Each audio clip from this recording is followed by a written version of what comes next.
All right. Welcome, everyone, to our end of Season 1 wrap-up of the Eastern North Carolina Draft League. Obviously, I'm Sick Trick, and of course, you have your other host of the league, Kane, here as well. And we're going to walk through a few things here. First off, we're going to go through the teams, kind of break them down, and give our thoughts, maybe even of the draft in general. And then we'll jump into some other fun things like Supporters and whatnot. But yeah, without further ado, I think we're just going to jump through. We're going to go, I guess, in the same order that we drafted in. Yep, just what they're in the bottom here. We'll work our way through the tabs, which starts us off with the Sweden Cinder Races. Let me do this. Zoom in again. You know, I just realized the name is Sweden Cinder Races, and you have Swedish Cinder Races in the logo. Now we realize that. Which one's actually correct is the question. Mine should be correct, right? Because like he looked at the graphic. I can literally check team names and scroll up. This is not how I expected to start this conversation about this team. Did we get the name right? Where's SV? Is he even in here? Where did you post the... There's a whole channel for team names. I know, I'm looking through it. I was trying to find it. Man, it's not that important. It's funny. It took us a whole season to figure out. Well, what was it?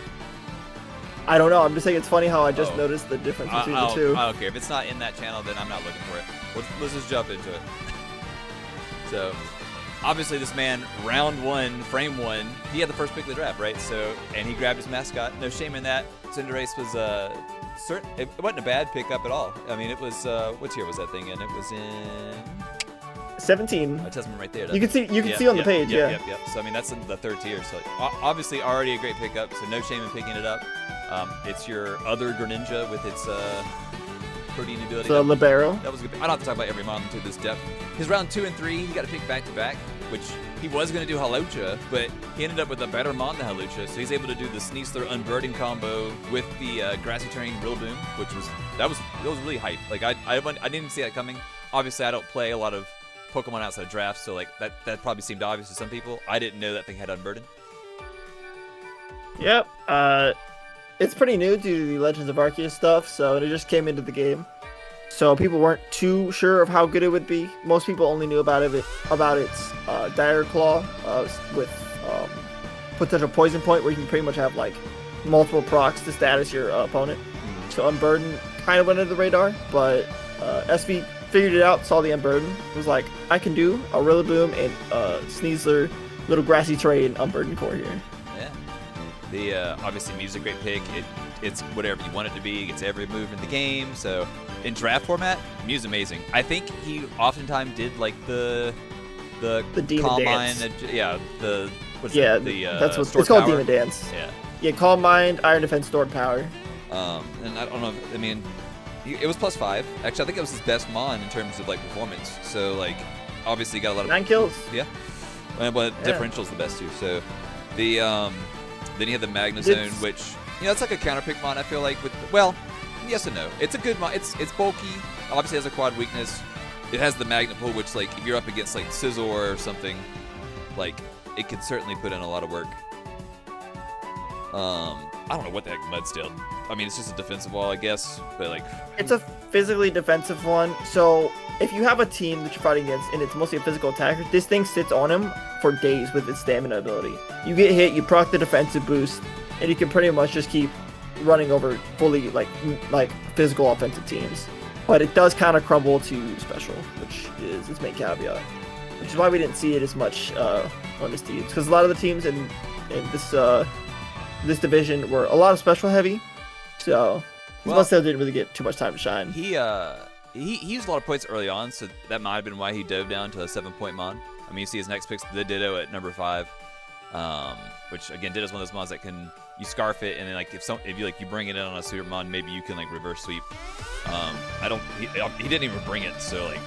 I don't know. Yeah, that's a crime. He was speaking so highly of it, and then it just never got to be used. I mean, the cool thing about it is you do threaten your opponents, like, without even having Ditto, like, on the team. Like, in a draft league, right? So, like, he could bring Ditto, so, like, I'd do a setup on, like, I gotta be prepared for I gotta Ditto. be careful. Right. Mm-hmm. So, like, and maybe that bluff doesn't work towards the end, because, like, he didn't bring it at all. And then Ursaluna, that used to be what? Like... That was originally, I think it was Haxorus and Weavile. Yeah, I see some points down there. I mean, regardless, he didn't really get a chance. I mean, Ursulina was a late pickup, and obviously it only came to one game. Got one kill, and died. So not much to talk about there. You know, Ndidi, it gives, you know, it's one of the few terrain setters in the game.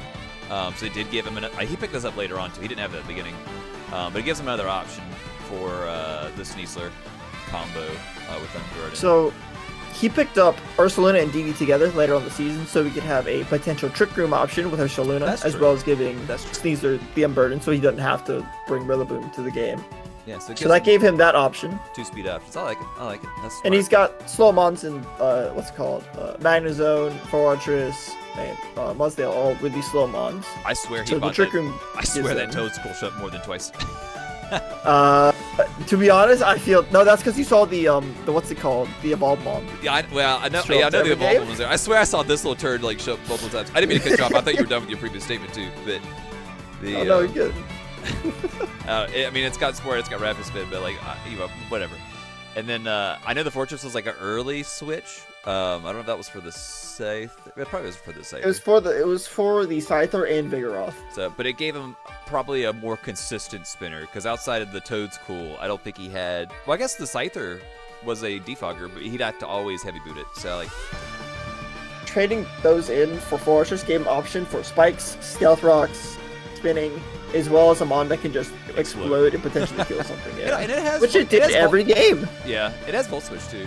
So like, of course, Scyther has U-turn, so I guess that's a good point. But yeah, well, yes, it's a slow Volt Switch. Yeah, I was about to say slow turn initiative. That obviously is very powerful, especially with mons that can come in and do the big hits. I don't think to that statement, I don't think that really fits his team's. I mean, I guess the Cinderace appreciated it a little bit. So I don't know. You know, obviously he didn't have the strongest season. He got 2 wins on his belt. And I don't remember his history with singles either. I mean, it might have been like a kind of a new format for him. But yeah, I'm not too sure.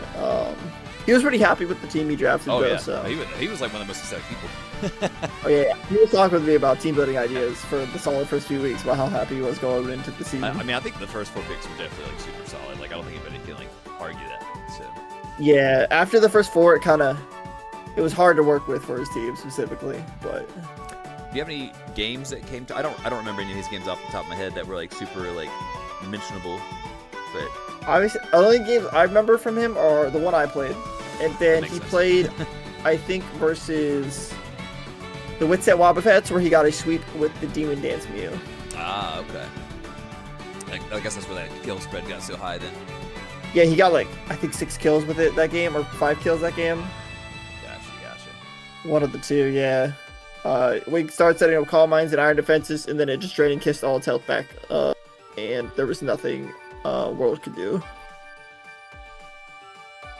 Alright, well, I don't have much more I want to say about this team, unless you want to chime in on anything. No, I think we covered. His Terra captains weren't able to shine much this year. Yeah, I guess that's a good thing for us to mention. Yeah, I don't remember. I mean, I guess he did probably Terra Normal Explosion, was probably the other thing really notable here. He Terra normal gym explosion versus me. I remember that. I remember calling it. Fair enough. That's about it though. Yeah. Okay. Well, let's move on then. The Charlotte So this was our savior of the draft league, because our original player for this team decided not to wake up for the draft. So yeah, this was Neo's brother, Ty, obviously is the coach. So when he jumped in, he'd already missed the first 2 picks, so he immediately got to pick 2 mons without much thought. He immediately jumped on the Dragonite, and then I remember he immediately sniped his brother, picking up that Thundurus. Neo was not happy. Was not happy with him for that. He's like, I immediately regret inviting you, and of course, I was upset when he immediately picked up Scizor, because that was my planned hazard remover. And of course, Scissor's great for other things too, right? So it's got close combat now. It's got a lot of very good offensive mon with its coverage now. Slow pivot mon. Yeah, obviously you have Technician and Bullet Punch. So a great mon. He also picked up what on paper seems like one of the more annoying mons to deal with, which is the Garganacl. That probably, I don't think he even brought it that much. No, he only brought it 3 times. I think everyone over prepped for it when it happened, so that mon wasn't able to really do much, because people were putting covert cloaks, setting Well, I was about up to say, on it, I think etc. your match with him is what started that though, because you did run the covert cloak, and on 2 of my mons. Yeah. yeah, and I do think mons like that, where like people can kind of there's another mon we'll talk about when we either get to I think when we get to either your season or we talk about his team. I think you know what I'm talking about. We'll talk about the special items and what would hinder somebody from wanting to bring their own mons for the rest of the season. The Gastrodon is on this team too, which, again, his brother needed this mon so bad. We'll talk about that more later when we get to Jordan's team. The Gastrodon's a great mon. It has only one weakness. It stops volt switching. It can do hazards. It doesn't have the Toxic or the Scald anymore, so it's not nearly as good as it used to be. Obviously, it's switch underwater for free. I think the big one to talk about for him is the Typhlosion. Obviously, a great pickup because it's Terra Captain, and he used it very well. In fact, it was his MVP. It had the most kills. It swept maybe 2 teams. I know it got at least 1 sweep. It definitely swept the whole team 1 time at least. Yeah. I mean, Terrafire, Typhlosion, and if you can surely outspeed everything when you have full HP, then you know that GG's. I guess, right? Yeah, it goes crazy. Yeah, and the thing is he also has a Prankster Sunny Daemon here too with Thunderous. That's true. That's very true. And Thunderous also has Volt Switch. Yeah. So now, granted, it's a fast volt switch, so it had to be very situational for that to be come into play. But I hear what you're saying. You just run it 0 speed, 0 IVs, negative speed nature, and this thing is going to be underspeeding a couple things that are trying to speed creep his team.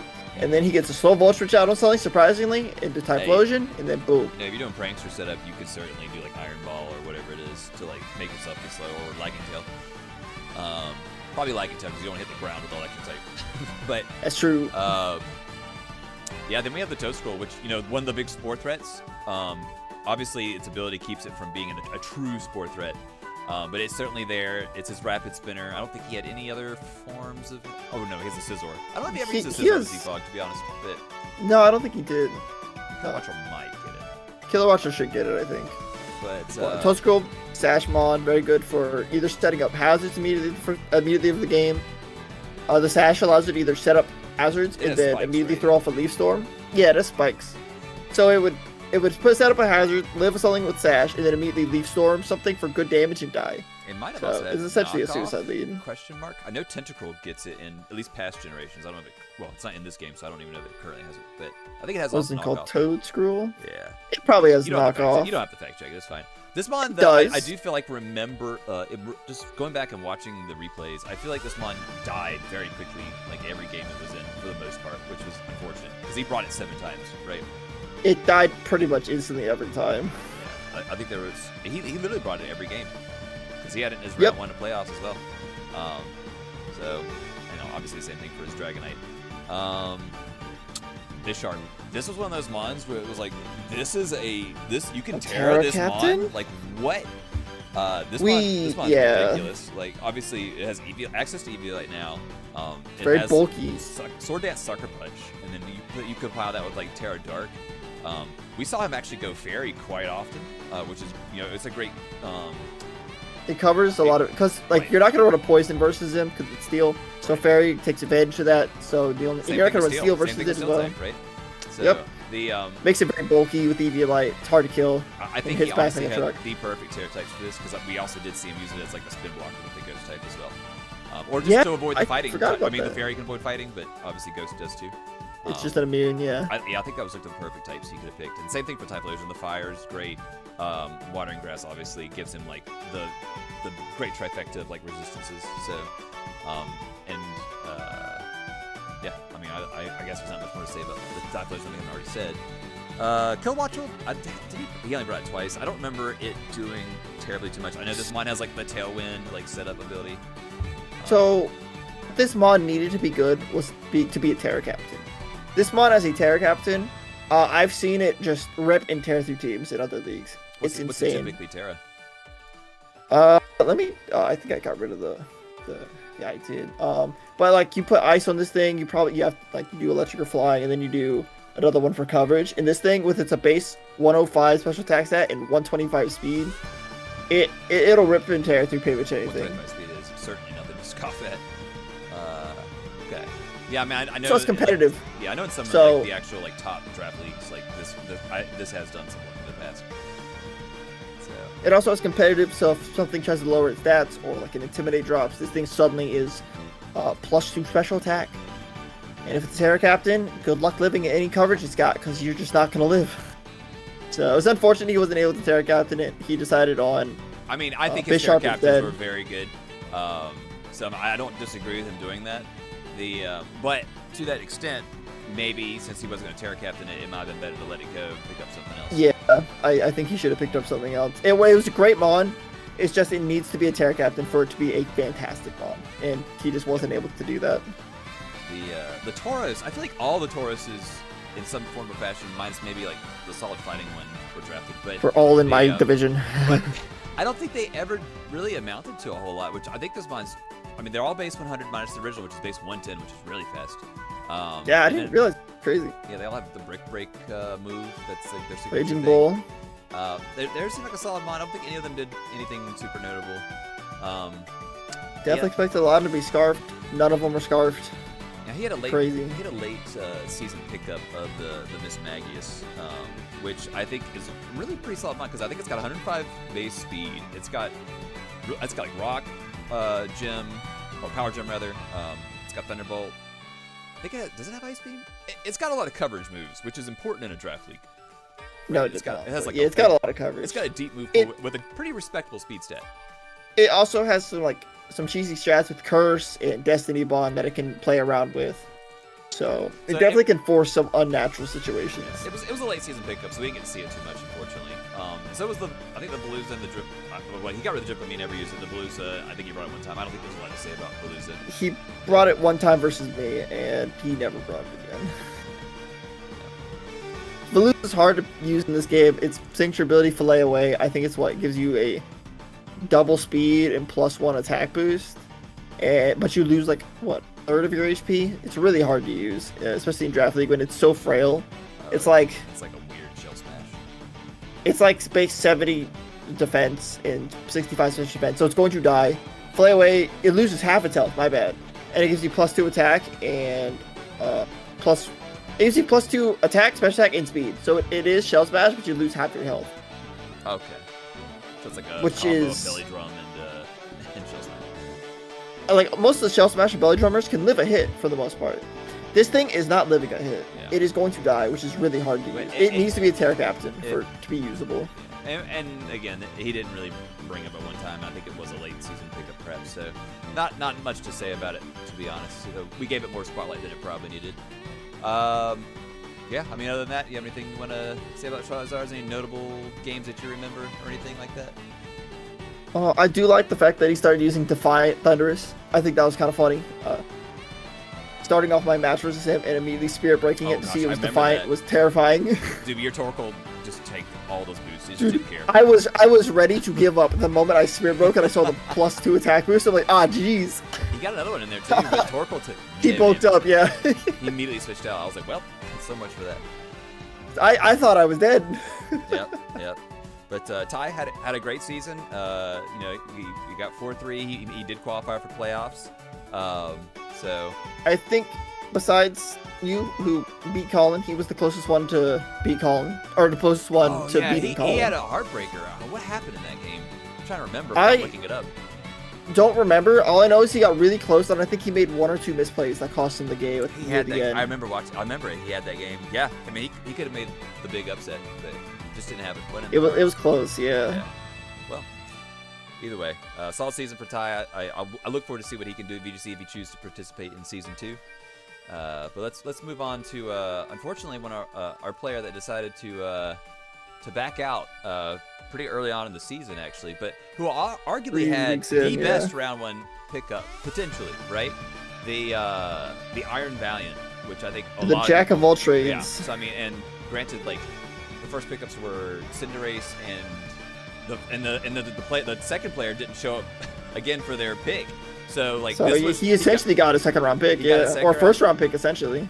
Well, because the other guy picked Cinderace. Yeah, so Cinderace. He got to pick. He had the cream of the crop, right? And he got a very good month.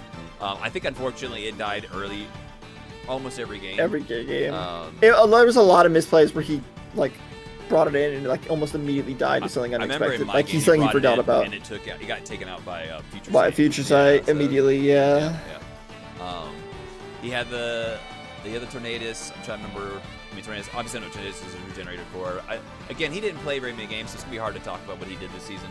I could. So briefly... he got pretty lucky getting Tornadus at 18. I'm pretty sure just a lot of like I had the option between two bonds, and I went with something else. And Tornadus, a 18, a second tier pick, was still up for grabs by the time it came back to him. Yeah, I feel and like so people he almost decided to didn't pick it want up. Obviously, Greatmon. Again, regenerate cores are kind of indispensable to an extent, right? I'm being a little biased there, but Greatmon. Again, we don't have much data to go off of here. Same thing, Skeledirge. I was jealous of this pickup. If I'd had the opportunity to pick it up maybe in a little bit of a later round, I probably would have grabbed it because I do love the boy. He's an unaware option. Very tanky. It's pretty very predictable what he wants to run. Usually you want to do a Torch Song, Will-O-Wisp, Regenerator. Slack off. Slack off, yeah. So. Regenerator. Not Regenerator, sorry. Gosh, I have brain fart. What'd I say? Torch Song, Slack Off, Will-O-Wisp, and Hex. Sorry. Probably Hex, yeah. I think I said Regeneration to Slack Off, and you filled it in, and I was like, that sounds Slack Off, yeah. I kept going. And then back-to-back Gator Crocodiles here. We had you got the Crook. The Crook, who's honestly usually always a scary mon. I feel like this mon usually wants to be Scarf because he's got that awkward 90-something speed. I'm pretty certain. It's all you Scarf it, you put Moxie on, and you just hope this thing starts sweeping. It's got other options. It could be it's an Intimidator, so you could certainly make it bulky. I mean, it's not like super frail. And just having a ground type on your team to stop free volt switching is good. And again, it actually has 2 immunities, which immunities are great at. Obviously, we see the menace of Toxapex here. I don't think, again, we don't have the former shell of what it could be. Yeah, what did it lose? It lost Scald and Toxic, I think. Well, no, it's still Toxic. Did it? But it definitely lost Scald. But again, he's got a Regenerator core, which is cool. So Cyclozar and Cleavor were his next 2 picks, and those are both hazard removers, so that's solid. I definitely thought about the Cleavor. I didn't pick it up. I ended up picking up a different hazard remover myself, but we'll talk about that later. So yeah, great option for defog. He's got 2 Regenerator Mons here with Cyclozar and Tornadus, so he had a good way up. And I think, so does Cyclozar get does he get U-turn? It does, so he could U-turn in between them too to regenerate some health. Yeah, it's great. It's a very, very solid bomb. And then I see the Menace Bliss or Chansey over here. Obviously, Eviolite special wall pairs well with the Toxapex as a physical wall. He's got a very good defensive core here. Honestly, his team was very solid in the first picks. And the Rotom he picked up late, which I remember making that suggestion during the draft. I was like, hey man, I don't think he had Leafeon at the time. I was like, he did not know. know. You don't have grass, you don't have an electric, and any Rotom's a good Rotom because there's water, fire, and grass, which are the best ones. And then all the other ones though were Terra possible. So if you don't pick up a Rotom, that's on you. I was like, you definitely pick up this one. It gives you another ground immunity. Just Rotom does so much work. Obviously it's not, the typing's not as bulky as Wash and Heat, but it's a more offensive right, I guess I should form, yeah. Rocks, right? But it's a great pickup. The Leafeon wasn't done sparse. He swapped it. That was kind of whatever. He never used either one. Same thing for the Distributus. So we have ENC on here. We've been talking about Trey. But the 4th game, I think we had a substitute come in, and once the substitute lost that game, he didn't want to play either because the team could no longer qualify for playoffs, barring some crazy upsets. So the team NC came in matches. NC came in literally. I think it's the day that the match was supposed to happen. He team built in an hour and then played the game and made it decently close too. So we had to do our best to keep him from being a group ball during the team prep. But you had to do your best to help us stop from being a group balls. I was like, because I was enabling. These 2 can't be in the same room together. Now you know how we team built during our VDC season. I'm amazed you won as many games as you did. Hey, me and NC both made it to semifinals of that season. It's fair. I'm not gonna say it worked out. I mean, he's a VDC player. He's good at building VDC teams at least. That's true. But that's something for next season. I guess again, not many games played, so I don't think there's much more to say about this team unless you have anything for me. Not much. He had a lot of good options with Cleaver being able to set rocks with Stone Axe, defogging, a good defensive core with Unaware Skeletors, Toxic Pegs, Chansey, Regenerator core. Regenerator cores. Yep. Good team. Just not given much of a chance to use it due to I think he was also pretty new stop to playing. competitive Pokemon too, so it is what it is. But overall, Yeah. solid team, in my opinion. All right, then we have our Grifton Gulpins, which is a very scary team. The team that gave me nightmares for the week 1. Whew. That Good was lord. your week 1. Wow, you barely got that too. Yeah, that was my closest game of the entire season.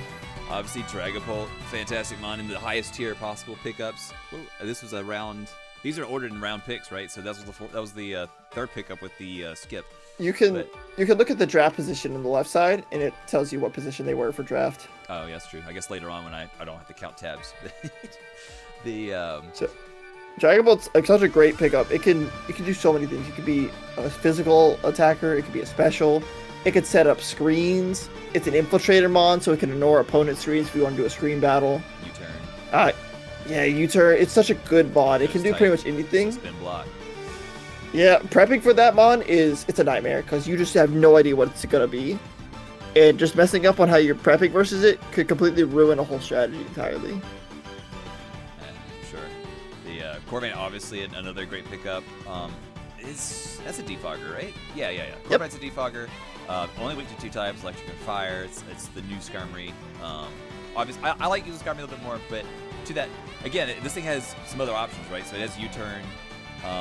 Does it have spikes or stuff like that? Don't believe so. I can check real quick, but I don't think so. Because that might be one of the big differences between him and Skarmory. But obviously I know this is a great mon. It has recovery. It has U-turn. It has removal. It can just come in and wall things, heal up. You can click Iron Defense into Body Press. And he has like a toxic and toxic spikes user, which were pretty rare prior to DLC. Which are I think they're still pretty rare. But one of the more accessible ones here, Cloudsire, to pair with it. So like once you start passing that poison and you can sit there and just heal on mons, which granted the PP has been reduced for healing, but that toxic damage will add up. To that later, yeah. And again, Cloudsire being his 3rd round pickup, kind of maybe a lower point pickup at 11 points for the round 3 for him, but very good mon. I remember doing a lot of work. Let me see. It's I guess statistically, it didn't get a lot of. It had a -4 spread. It had the worst spread in his team, but it did a lot. It didn't go down very quickly, if I remember correctly, most of the time, right? I mean, this thing has recovery. Again, it's spreading poison. It's setting up rocks, if I remember correctly, I think its utility probably is not being represented very well here by this KD. It's also an unaware mon too, so. Yeah. Oh yeah, 100%. I forgot about that thing. And of course, Water Absorbs gives you a free switch into both electric and water. So. I think it's a very solid mon. That's something I would have maybe picked up at some point. Now one of the most terrifying offensive mons. I was about to say. We have that. Arcanine Hisui, because this thing, it has 2, or actually has 3 really good abilities in all honesty. You have Intimidate, just to straight up stop physical attackers from sweeping your team. You just pull it in, Intimidate, get it lower. It forces your opponent to switch out if they can't kill you. This thing is going to kill you back with its base 150 attack and very strong offensive moves like Close Combat, Extreme Speed, Flare Blitz, Head Smash, etc. It's also got Rockhead as its new hidden ability, which means moves like Flare Blitz and Head Smash will just not take any recoil. So you can also put Life Orb on this thing, and you won't take recoil from Life Orb either. Really? So you just have I didn't yourself. know that worked with Life Orb. Yeah, Rockhead. This Pokemon does not take recoil damage. Oh, besides Life Orb. Never mind. My bad. That's Sheer Force I'm thinking of. Yeah. But this thing, you choice band this thing and Extreme Speed and like Head Smash and Flare Blitz, and this thing is going to start trucking down mons. It's definitely a wall breaker. And of course, ESP's kind of one of those very valuable things to have to make sure you get those pickups on some of those kills. Gardevoir, now this is one I want to speak to because this was one of my favorite draft mons from singles. This mon's just so versatile. It has such a good move pool. You have Energy Ball, Thunderbolt, Shadow Ball. Obviously, you have Psychic and Fairy Stabs, which are great. It has Trace, which is such a cool ability in drafts. We saw at one point it was going up against, I think, Colin, and he copied the Slush Rush in the snow. Yeah. I think he could have won that game. Honestly, if he didn't realize it himself. Like, he let another mon go down prior to doing that. If he had, if he had, he switched let it- multiple go down. Yeah. Well, I think he had the initial one, which was going to go down anyways, but then he should have immediately gone into Gardevoir. Yeah, he let 2 mons go down after, and then I really at that think point, he it was could too have won late. that game, which was unfortunate for him. But Gardevoir is such a cool mon. I love that mon in draft. So I definitely respect it from a round 5 pickup, for sure. One That that thing I'm not, scarfed as well, terrifying. Yeah, I mean he brought it 6 times, so he obviously had a good time.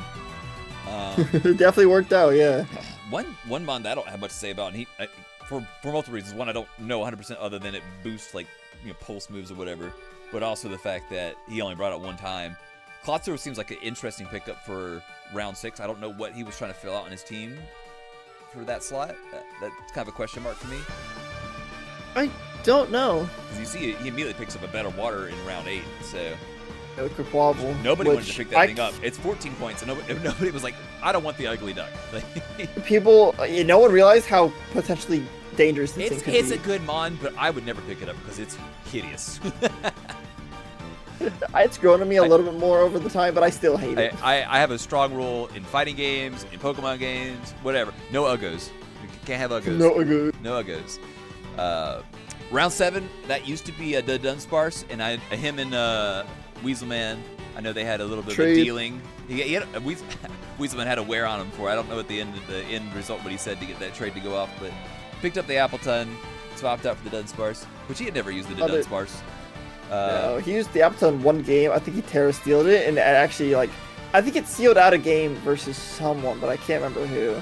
Okay. Might have been Tomba with the Terra Steel. I think it might have been Tomba versus his Walking Wake, and the Terra Steel made it live some things, and it got the win.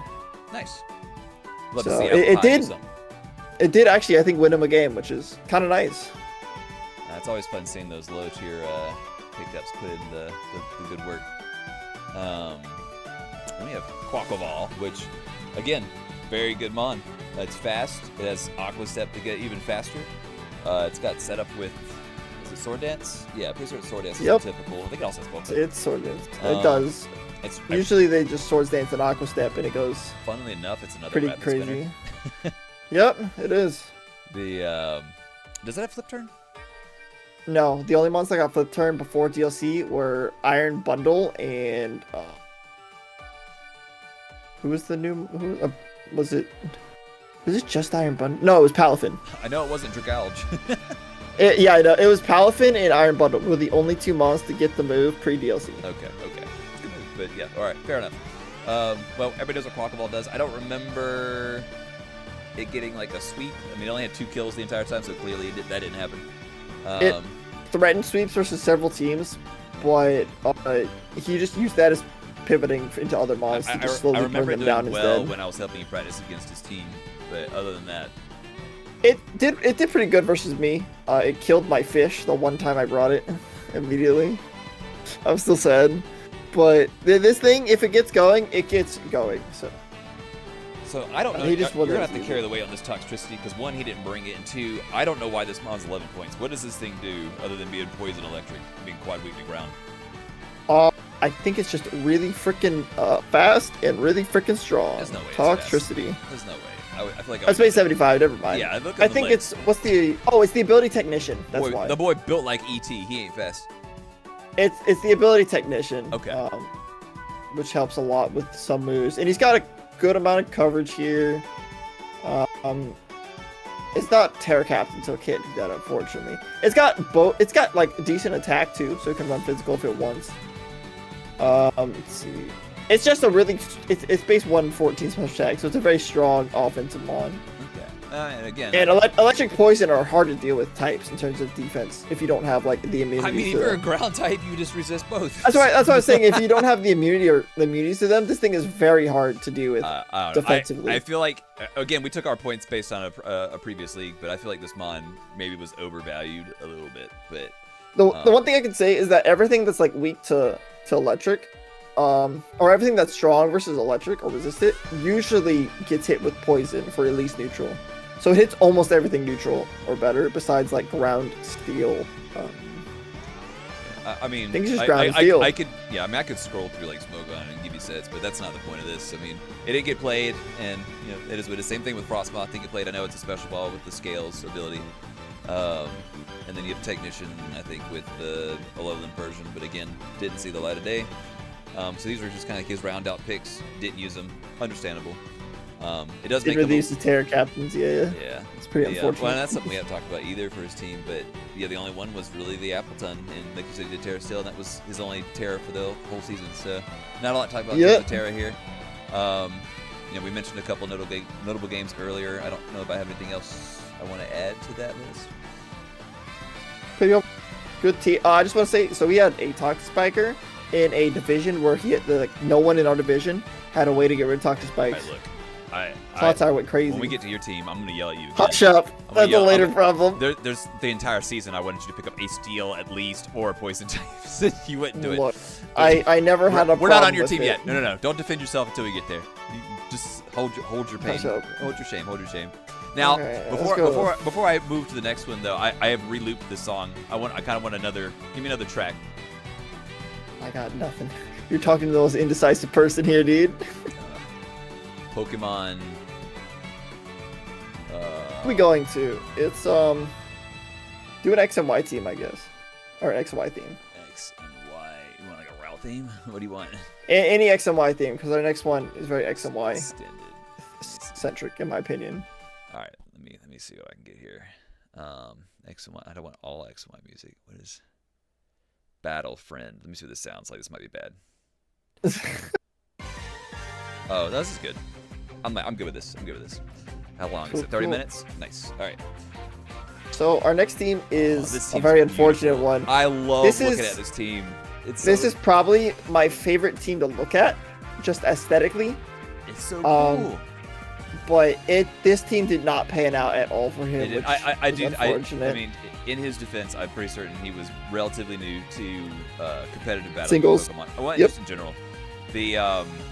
But yeah, Greninja, the round 1 pickup. I mean, he told us way before the draft, that that was his wanted pickup, and obviously you and I couldn't do anything about stopping that. But yeah, Greninja, amazing round 1 pickup. His round 2 also very good pickup, and Zapdos very bulky, very obnoxious to deal with. It's just another Rotom, right? I mean, yeah, pretty much. He's got 2 weaknesses, Ice and Rock. I don't have to speak to how good Zapdos is, because that Pokemon's been OU-ish its entire life. So I've wanted it every draft league, and I've never been able to get it.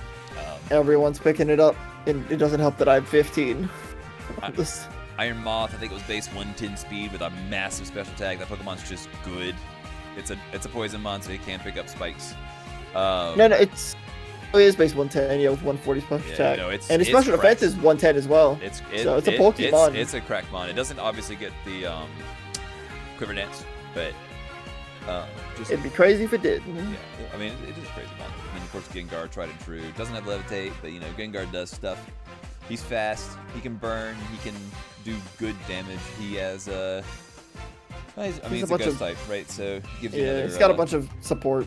Spin blocker, usually focus dashed. Then we have Quagsire, who is always not OU, but you see him in OU in terms of singles, just because this one is he's like an anti-meta pick it's here one of and the there. best type combinations with Unaware.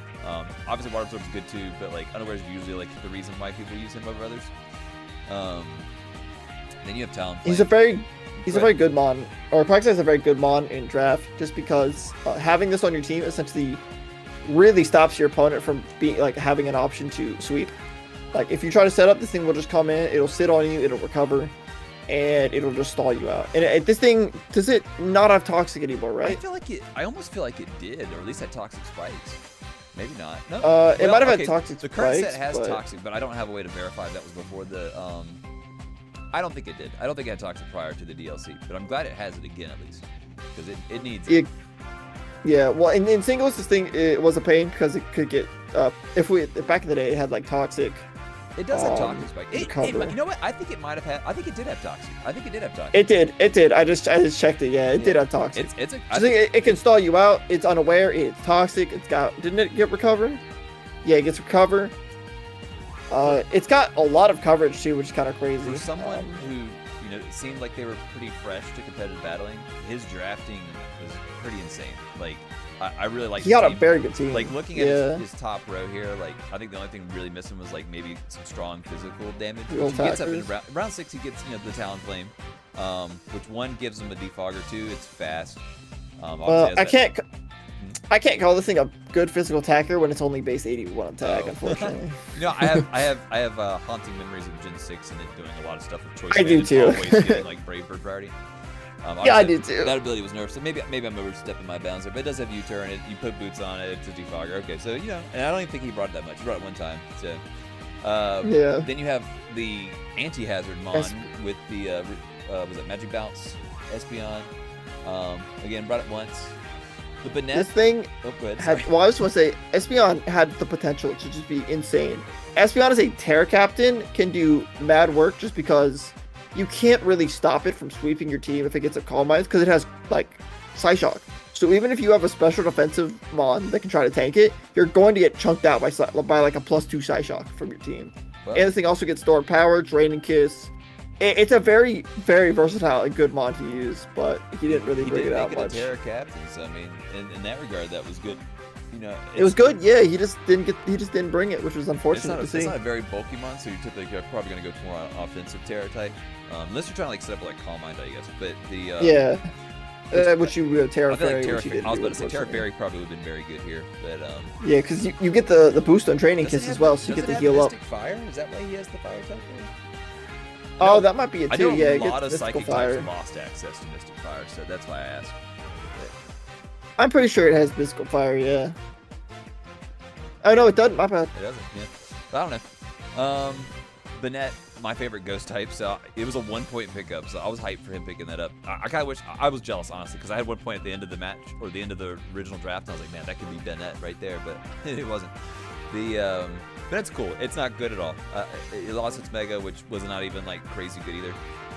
This mon has like middling stats, but it has knockoff. It's got priority in both Sucker Punch and Shadow Sneak, so it's got Will-O-Wisp. It can. It's got. Stuff, but I was gonna say it's got something interesting in Frisk for Draft League. It's very good because you can figure out what your opponent has. So in a format that's not like with the current VGC where it's open team sheets, this can be pretty good to try to figure out what your opponent's items are here and there. But again, my favorite Ghost. I don't want to rag on it too hard. I definitely would have picked it up for that 1 point at the very end if it was there. So yeah, it just doesn't have much going for it with its kind of mids. It's got a base 115 attack. That's kind of wow. I didn't know that. That's kind of crazy. It's not 150. 115. Okay, I was about to say. Yeah, 150. I didn't realize it had 115 Mega, attack. I think has like 150. I wouldn't be surprised. That was its thing was prankster and all attack, which is a strange combination. That sounds about right. But then we have of course the Blissey with the special wall, which he's got the Quagsire and the Zapdos that could function for a physical wall with recovery. So like he's got a good core, honestly, in my opinion. And then you have Sandaconda. I don't know what that does other than set up Sand when he gets smacked in the face. Avalog, which is like a spinner. Spinner. Like, it's a Life Shard. And then like Muck is generally pretty good. Like it's got, I think it has Shadow Sneak, and then yep, it's a pretty good special. It's wall. pretty bulky. Yeah, it's got knockoff. It's okay. But yeah, I mean, one of the best teams to look at, right? I mean, specifically, yeah. I love the guy's drafting style. I'll give him that. Style points. Perfect score for me. Maybe I'll give that a superlative. Maybe we'll have style points as superlative. To be honest, any team that picks up Zapdos is my kind of team. There you go. Let's jump to the goofiest team, in my opinion. Zach likes his goofy mons. Weaselman, well, barring the first mon, where this man somehow, well, not somehow, he was 5, so yeah, I guess there were other mons that could be picked up, but man, I knew there was no way this mon was getting to me, but like, Great Tusk, like the de facto most used in OU right now, I believe. Oh no, Gambit took his spot, so I guess he's the second most used. But either way, great mon, rapid spin. It's got massive stabs for both ground and fighting. What else? Very strong mon overall. Unfortunately, it didn't really get the shine all that much this season. It was kind of just a hazard setter for the most part. Didn't really get to do any actual damage dealing, but that's true. I mean, I guess a lot of people were probably prepared for it. Like I know in my match versus him, like I just grass knotted it with like Zoroark. And it died instantly, yeah. So I mean, I think a lot of people were prepared for it, but yeah, great mon. Not much to say about that. Now, one that we could say a lot about is the Goodra, which I think was a menace for a lot of teams to have to get around. Obviously, Steel Dragon being an amazing typing, and the thing's special defense is ridiculous.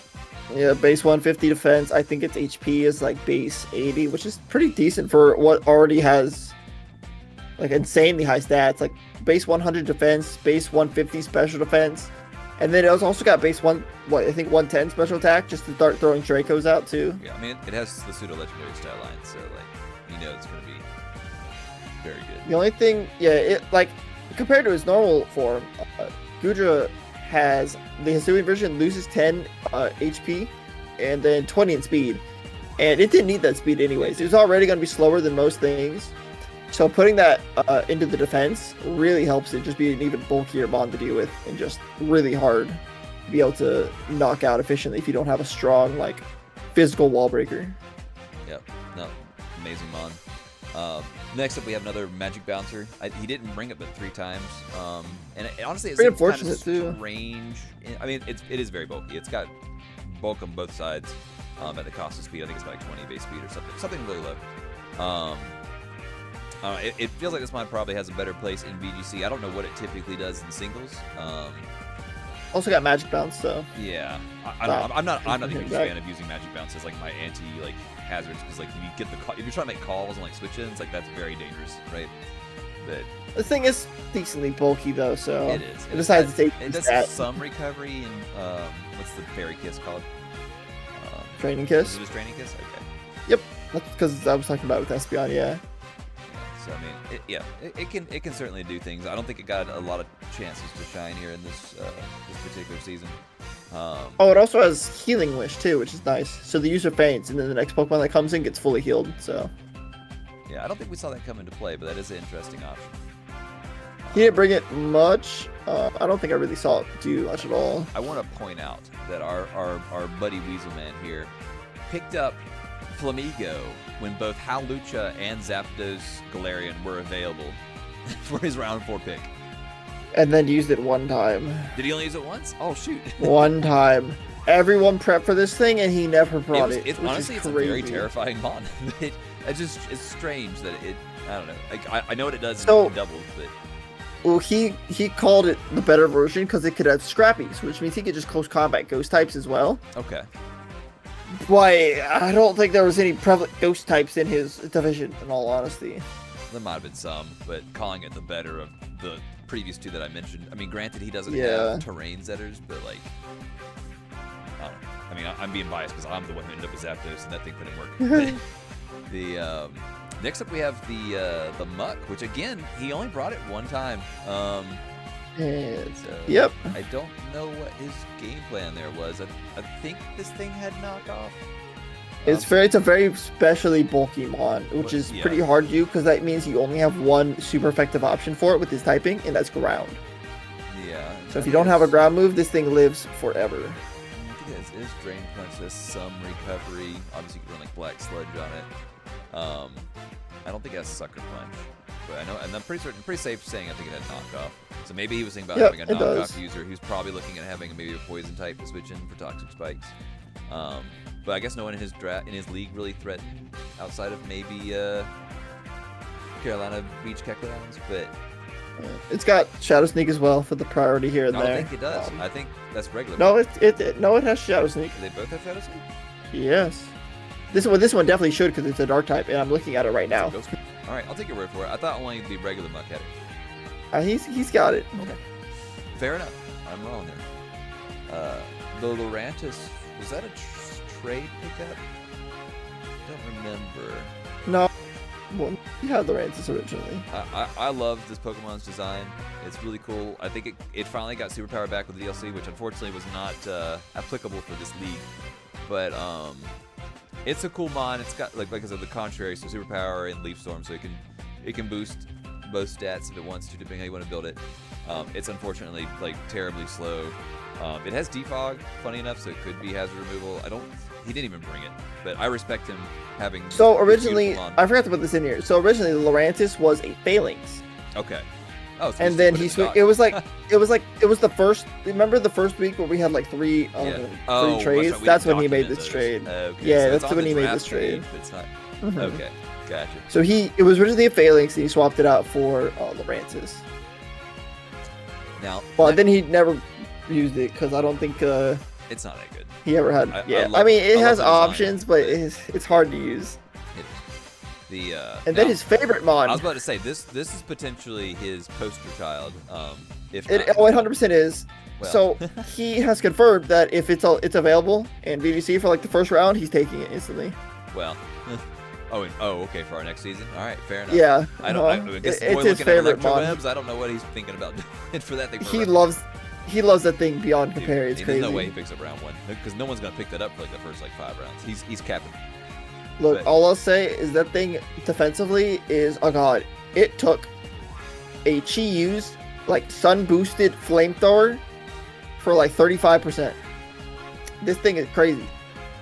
It put in work. Assault vest, yeah. It's a slow volt switcher, so it can help get in some of the monsters. Now, granted, Zach doesn't have a ton of like crazy speed sweepers. Like I guess he could scarf Drago, but I don't think he ever really did that. He could have scarfed Flamingo too. Well, and again, it brought it one time, so. I know, it's crazy. And then we have the Farigoraph, which I do think we saw a couple of victories where he got the agility, calm mind setups into his stored power. That was the first game he did that. Was that the only time he did it? He did. That was the only time he did it. Okay, fair enough. The rest of it, I think he set up Trick Room one time. I'm not sure. I can't remember. It's a funny setup mod because you can't use priority moves against it. So. Yeah, Armor Tail. Yep. Then we have. And you could also bait it. So you could use Sap Sipper instead and bait the Armor Tail, and then you could just jump in on grass type moves that people aren't expecting. Immunities Should be are kind of funny. just a great toolbox option to have in draft where you're like, okay, this guy's gonna have some dangerous X type, coverage options. I need to have this immunity, right? So Sap Sipper is just a great option. The Barracuda, I think was that a trade-in pick for him, or did he have that originally? No, I think he had that originally. Okay. I guess that makes some sense. Oh no, because that was the Dunsparce, was it not? Was it? Let me check the trades real quick. Control F. Oh no, I guess the Meloetta could have also been the Dunsparce. Actually, no, I think the Meloetta. He definitely didn't have the Meloetta at the end, so maybe that's where the Dunsparce went. What are the point did I use here? Rescue was 11. Well, I mean, I know it's crazy. Oh, he traded the Dunsparce for Meloetta. Okay. I do think it's criminal that Barracuda didn't have flip turn. That bond should have had flip turn before DLC. They gutted that because they didn't want that to happen. I mean, I don't know. Meloetta, he never brought it. It's a cool mod, and I think you were afraid of it. We did test with it a decent amount, I think. It's a scary. He got it right before. He got it at the oh no, at the it very wasn't last. you. It wasn't you because you're not even in this league. It was No, we prepped for it because that was my playoffs game. Oh, was that? Oh, okay. Yeah, he was my first round of playoffs. But he got this literally maybe 30 minutes before the trades ended for week 5. Yeah. And then he never brought it, unfortunately, which is kind of sad because I think you can't put it in work. But yeah, so, I mean, in testing, it did pretty good, I thought. But then the Raging Drago, you have your Dragon Typhlosion. I don't think he did any sweeping. He only had 2 kills the whole season, so sweeping obviously is a ruled out word. But it came to both games or 2 of the games that he. I guess it came to all 3 games that he won because it never died. Yeah, this one has I think. It's up there for the most HP in the game. I think it's like base 200. Base 200. Yep. Yeah. So I don't think it beats Chansey, or Blissey rather, but for me both. Probably not. But it's certainly up there. And then of course his other potential candidate for poster child is. Let's talk about the elephant in the room now. The elephant in the room. I guess I'll take the liberty of talking about. You can have fun with this one. I get to listen to the molding. While this Pokemon's KD is 6. And that honestly should probably be a differential of 0. But Zach did hand me my only loss of the season, and I literally just had to sit there on Tinkerton and just hit Encore and wait for me either to switch it out or for him to run out of power points. And I just forgot PP stalling Sucker Punch was a thing. I just didn't. I haven't played Pokemon outside of leagues like a lot at all, like in years. So I was screaming at my screen. I can't believe I did that. Like, it was talking to a brick wall. I was like on my walk, and I was going around the lake. I was just mad But I was like, it occurred to me, I was like, I didn't even have to lose a single mon. Like I could have hard switched to the Tink and nothing would have gone wrong. It was so depressing. Like he did it on Zapdos, like, and if I just done the calc, which I think I still would have lived it, barring like he put like the black glasses on there, but like it was Terra Dark like, Black glasses. One if I had read it, I could have switched to the Tink. But even if I just only lost the Zapdos, I'd been fine. Because at that point in the game, I'd already taken out the Great Tusk with the surprise grass type. So I could go on and on about beating myself up over that. But regardless, Lokix was definitely one of his prime mons. Again, it has, yeah, it has the best do a lot of spread. prep Again, myself for that's mostly my fault. But the poster child is definitely between Electros and the Lokix for Weasel Man here. His favorite mon is definitely the Electros. The mon that gave him the most work was definitely the Lokix. I'm so glad I was able to nix that thing Him and Dave are actually in immediately. another league right now, and I know he has Lokix. I'd have to go look at it. I bet he has an Electros on it too. I'll say one of my favorite interactions this season was my game versus Weasel Man, where with the Lokix coming in, which I'll get to when it comes to my team. Fair enough. Any closing remarks for the Carolina Chronoids? Overall, pretty scary team. Just a few members of this team just weren't able to do anything at all, which is kind of unfortunate. It's a goofy looking mons, but he makes them work. So, obviously, a playoff player, only lost 2 regular season games. So power yep, to him. and very, very good season. Yeah, he did. And they were really close games too. Both of them, he definitely could have won. Looking back on them, so very solid player, good team. A couple unfortunate plays cost him a potential undefeated season, but. Brings us over to the Eastside Inboars, and one of my personal proudest logos that I think I made for the the Piggly Wigglies is goated. I love it. It looks so good. Now we get to talk about the most unfortunate and depressing team so far. I feel like you are somewhat jealous of this team because you always love running some kind of weather, and he clearly has a rain team here. I don't know why he didn't just strive to fix the thing he just needed. He needed an electric immunity. I don't know why he didn't try to fix that. He got Volt Switched on for days. He had no way to stop it. Amoonguss is the only option. Yeah, I played him round 1. I was like, I just keep running him alive and I'm fine. It's so unfortunate. He has nothing. Like even his non-water type mons still get hit for electric heart. Like even like his only option was Pikachu, and he's not bringing Pikachu. He didn't. I mean, yeah, right. The lightning rod or whatever. But he yeah, picked that up. that's it. He told us like that's his Smash Brothers name for those who don't play Smash Brothers. But that's the sole reason we're picking up the 1 point Pika, which I respected. He's got the option of like. He's got a few like the good offensive core of Goldango and Pelipper, but he's got a few pieces that work together. So it's just unfortunate how it was able to play out. I mean, you saw the pieces work well in their own individual parts, right? So, like, you saw the rain team work. You saw the Tornadus also able to set up the rain. Amoonguss being a great Pokemon in rain. Sporemon, very threatening. You have the Dondozo, which is a very thick mon to deal with. Going to have the Wave Crash Rain, ridiculous. You have the Rain Sweeper, Barraskewda. Not Barraskewda, my bad. Bascu Legion. They both Legion and Overquill are both Swift Swimmers, and those were terrifying. He's got the Toxic Spikes with Overquill as well. A good, just starting mon for leads. Yeah. Which also, speaking of spikes, right next to that, you have the Prankster set up himself with spikes, and then he has the Light Screen and Reflex. And I think he does one of the utility. Thunder Wave is the other utility option that he has. But yeah, it's a very annoying team. And then he got I think what was terrifying to a lot of people, myself included, was we were all trying to get him to forget about this mon. Picked up the Azumarill. I was like, mother effer. I remember preparing for this team and being scared to death of that. Dude, I realize now, like, my biggest fears of this draft were the Belly Drum, Azumarill, the Belly Drum to Titan. I was just afraid of Belly Drum. Both of them had, like, party moves. They could just, like, run over my team. He didn't bring, and ironically, neither one of them brought it. So, like, yeah, no, that's crazy. I'm very thankful for that. Brambleghast. He's got that's a rapid spinner, right? Like, no, what it is, it's the Wind Rider mon. So he's got Prankster Tailwind with Tornadus. Oh, I see. So you can pair that up with Wind Rider, Brambleghast, and also Rain potentially from Pelipper, so that it's not as weak to fire, and then it still gets the +1 attack boost while outspeeding pretty much everything in Tailwind. So I do want to support myself. It is a rapid spinner. Oh, is it? Okay, It's- didn't know. Yeah, rapid spin. It's got spikes, straight sap, which is a little cheeky little move. Put power up on that thing for what's it called, and then you put Shadow Sneak on it as well, I guess. Because what other? I guess does it get Shadow Claw? What physical ghost moves does this thing get? Power Whip, Poltergeist, which I don't know if it had that. Oh, it gets prior. Poltergeist? I don't know if it had that prior to DLC, so don't quote me on that. But it's That's not true, it's not sure. worth wasting your time looking up. But the and then yeah, the Braviary went to one game and died. So like I don't know how much to say about that. I know it has like a setup move, Esper Wing or something that boosts the speed, but didn't do anything. Braviary has the potential to set up and then do stored power shenanigans with like Esper Wing, Calm Mind, etc. But you need it to be a Terramon, which he did not make any Terramon.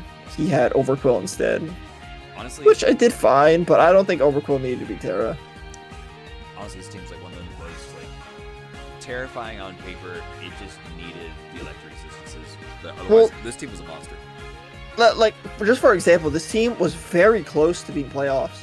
Like the 3 matches he lost were all by like a roll. Yeah, Like he lost to you literally by a roll. There on was like Wave several Crash. rolls like between both of us that just kind of evened out. But like at the end, like my Typhlosion hanging on with like Terra Grass to barely live and clutch out the game. Like He lost to Dave. I think he literally lost because of a bad roll versus Dave as well. And then versus Greenville Grievards, was that Nick? I think he also just barely like lost that due to like a roll as well. So he was so close to going, what, 5-2? Yep. He might just be the like most unfortunate player in this. he was in this season. unfortunate. I think he was definitely a good player. He drafted well, barring the obvious weakness of his team. Electric which, Radius. Yeah, he didn't handle that very well. But yeah, I think he definitely played well all A his few matches, rolls, yeah. he could have been a playoff contender for sure.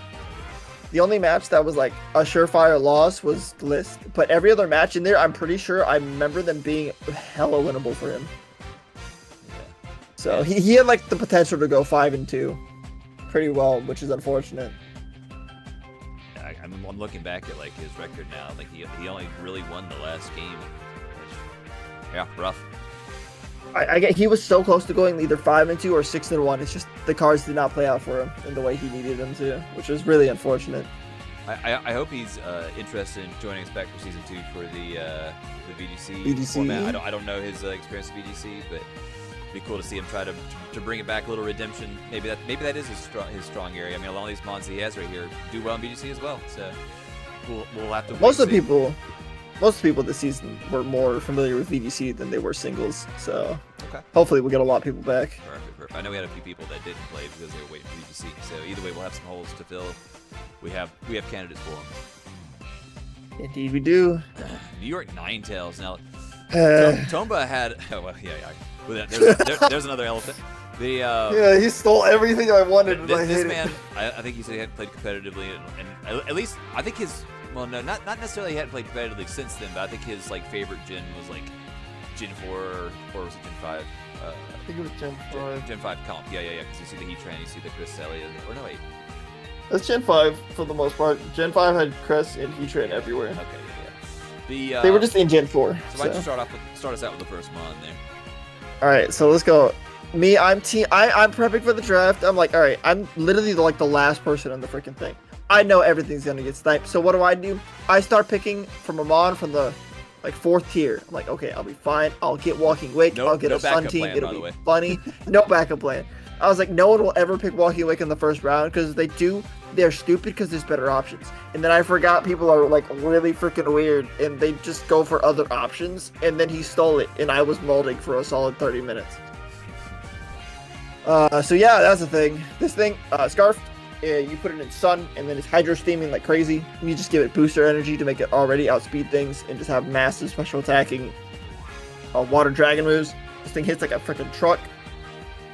It's terrifying. I remember you immediately picked up Torkoal for your round 2, and then you picked up Chi-Yu, which obviously they sink a little bit, but it's 2 fire types. But I felt like I wasn't letting him get it. There was some spite. Yeah, it was 100% spite. But he did continue to pick up a fire type. He picked up Heatran, which Oh, obviously is a yeah, let's talk about the second one real quick. Okay. Another one of my snipes. This thing was like my 3rd pick that I was gonna get. this is Nah, like- it's gone so immediately. this is like your least favorite player in the draft, is what you're telling me. Right? Dude, he stole everything I wanted. I was in depression mode after his first 2 picks. Heatran, a great mon, very bulky. Doesn't have toxic anymore, but it still has Will-O-Wisp. Yeah, it's such a bulky mon with Willow makes it crazy. I think it's only weak to ground and fighting. No, And that's water. why, yeah, Yeah. water. But you give it like an air balloon, so you can just throw it in and like pretty much get a Will-O-Wisp for free on something, which is really nice. It's a powerful But- mon. It's a good mon. And of course, he has another classic pick here with the Cresselia, which Cresselia is capable of doing all kinds of things. It's got good coverage moves. It gets, I'm pretty 100% on like the Ice Beam. It is. Pretty It does. certain It probably also gets like Thunderbolt, so it has like the Bolt Beam. If The it doesn't get Bolt- Thunderbolt, yeah. it probably has Charge Beam, which is not nearly worth mentioning. But regardless, It gets like the the Mew Demon Dance with like it's like bulking up moves like Calm Mind and Restore Power. Yep. Cresselia also does that. and with so- as recovery, it's got Moonlight. Yeah, it's got Moonlight. it It's got also Lunar has the, Dance now too. The what? Oh yes, I was about Lunar to say that. Dance, That's the heal. new That's the move. healing move, right? Yep, and it heals status too, so you can't really toxic it. So very, very good mom. The Zarude used to be Lucario. Yep. The Lucario brought twice and it got 0 kills and he was done with it. Again, I don't think Lucario's a strong mon. I don't know anything about Zarude though. It is so Zarude is just a very fast and a very strong mon. It is it's base 105 speed and base 120 attack. This thing can get scarfed and then you're having really fast knockoffs, power whips, stopping tantrums, etc. Did It's come- got brick break did as it well. have knockoff prior to DLC?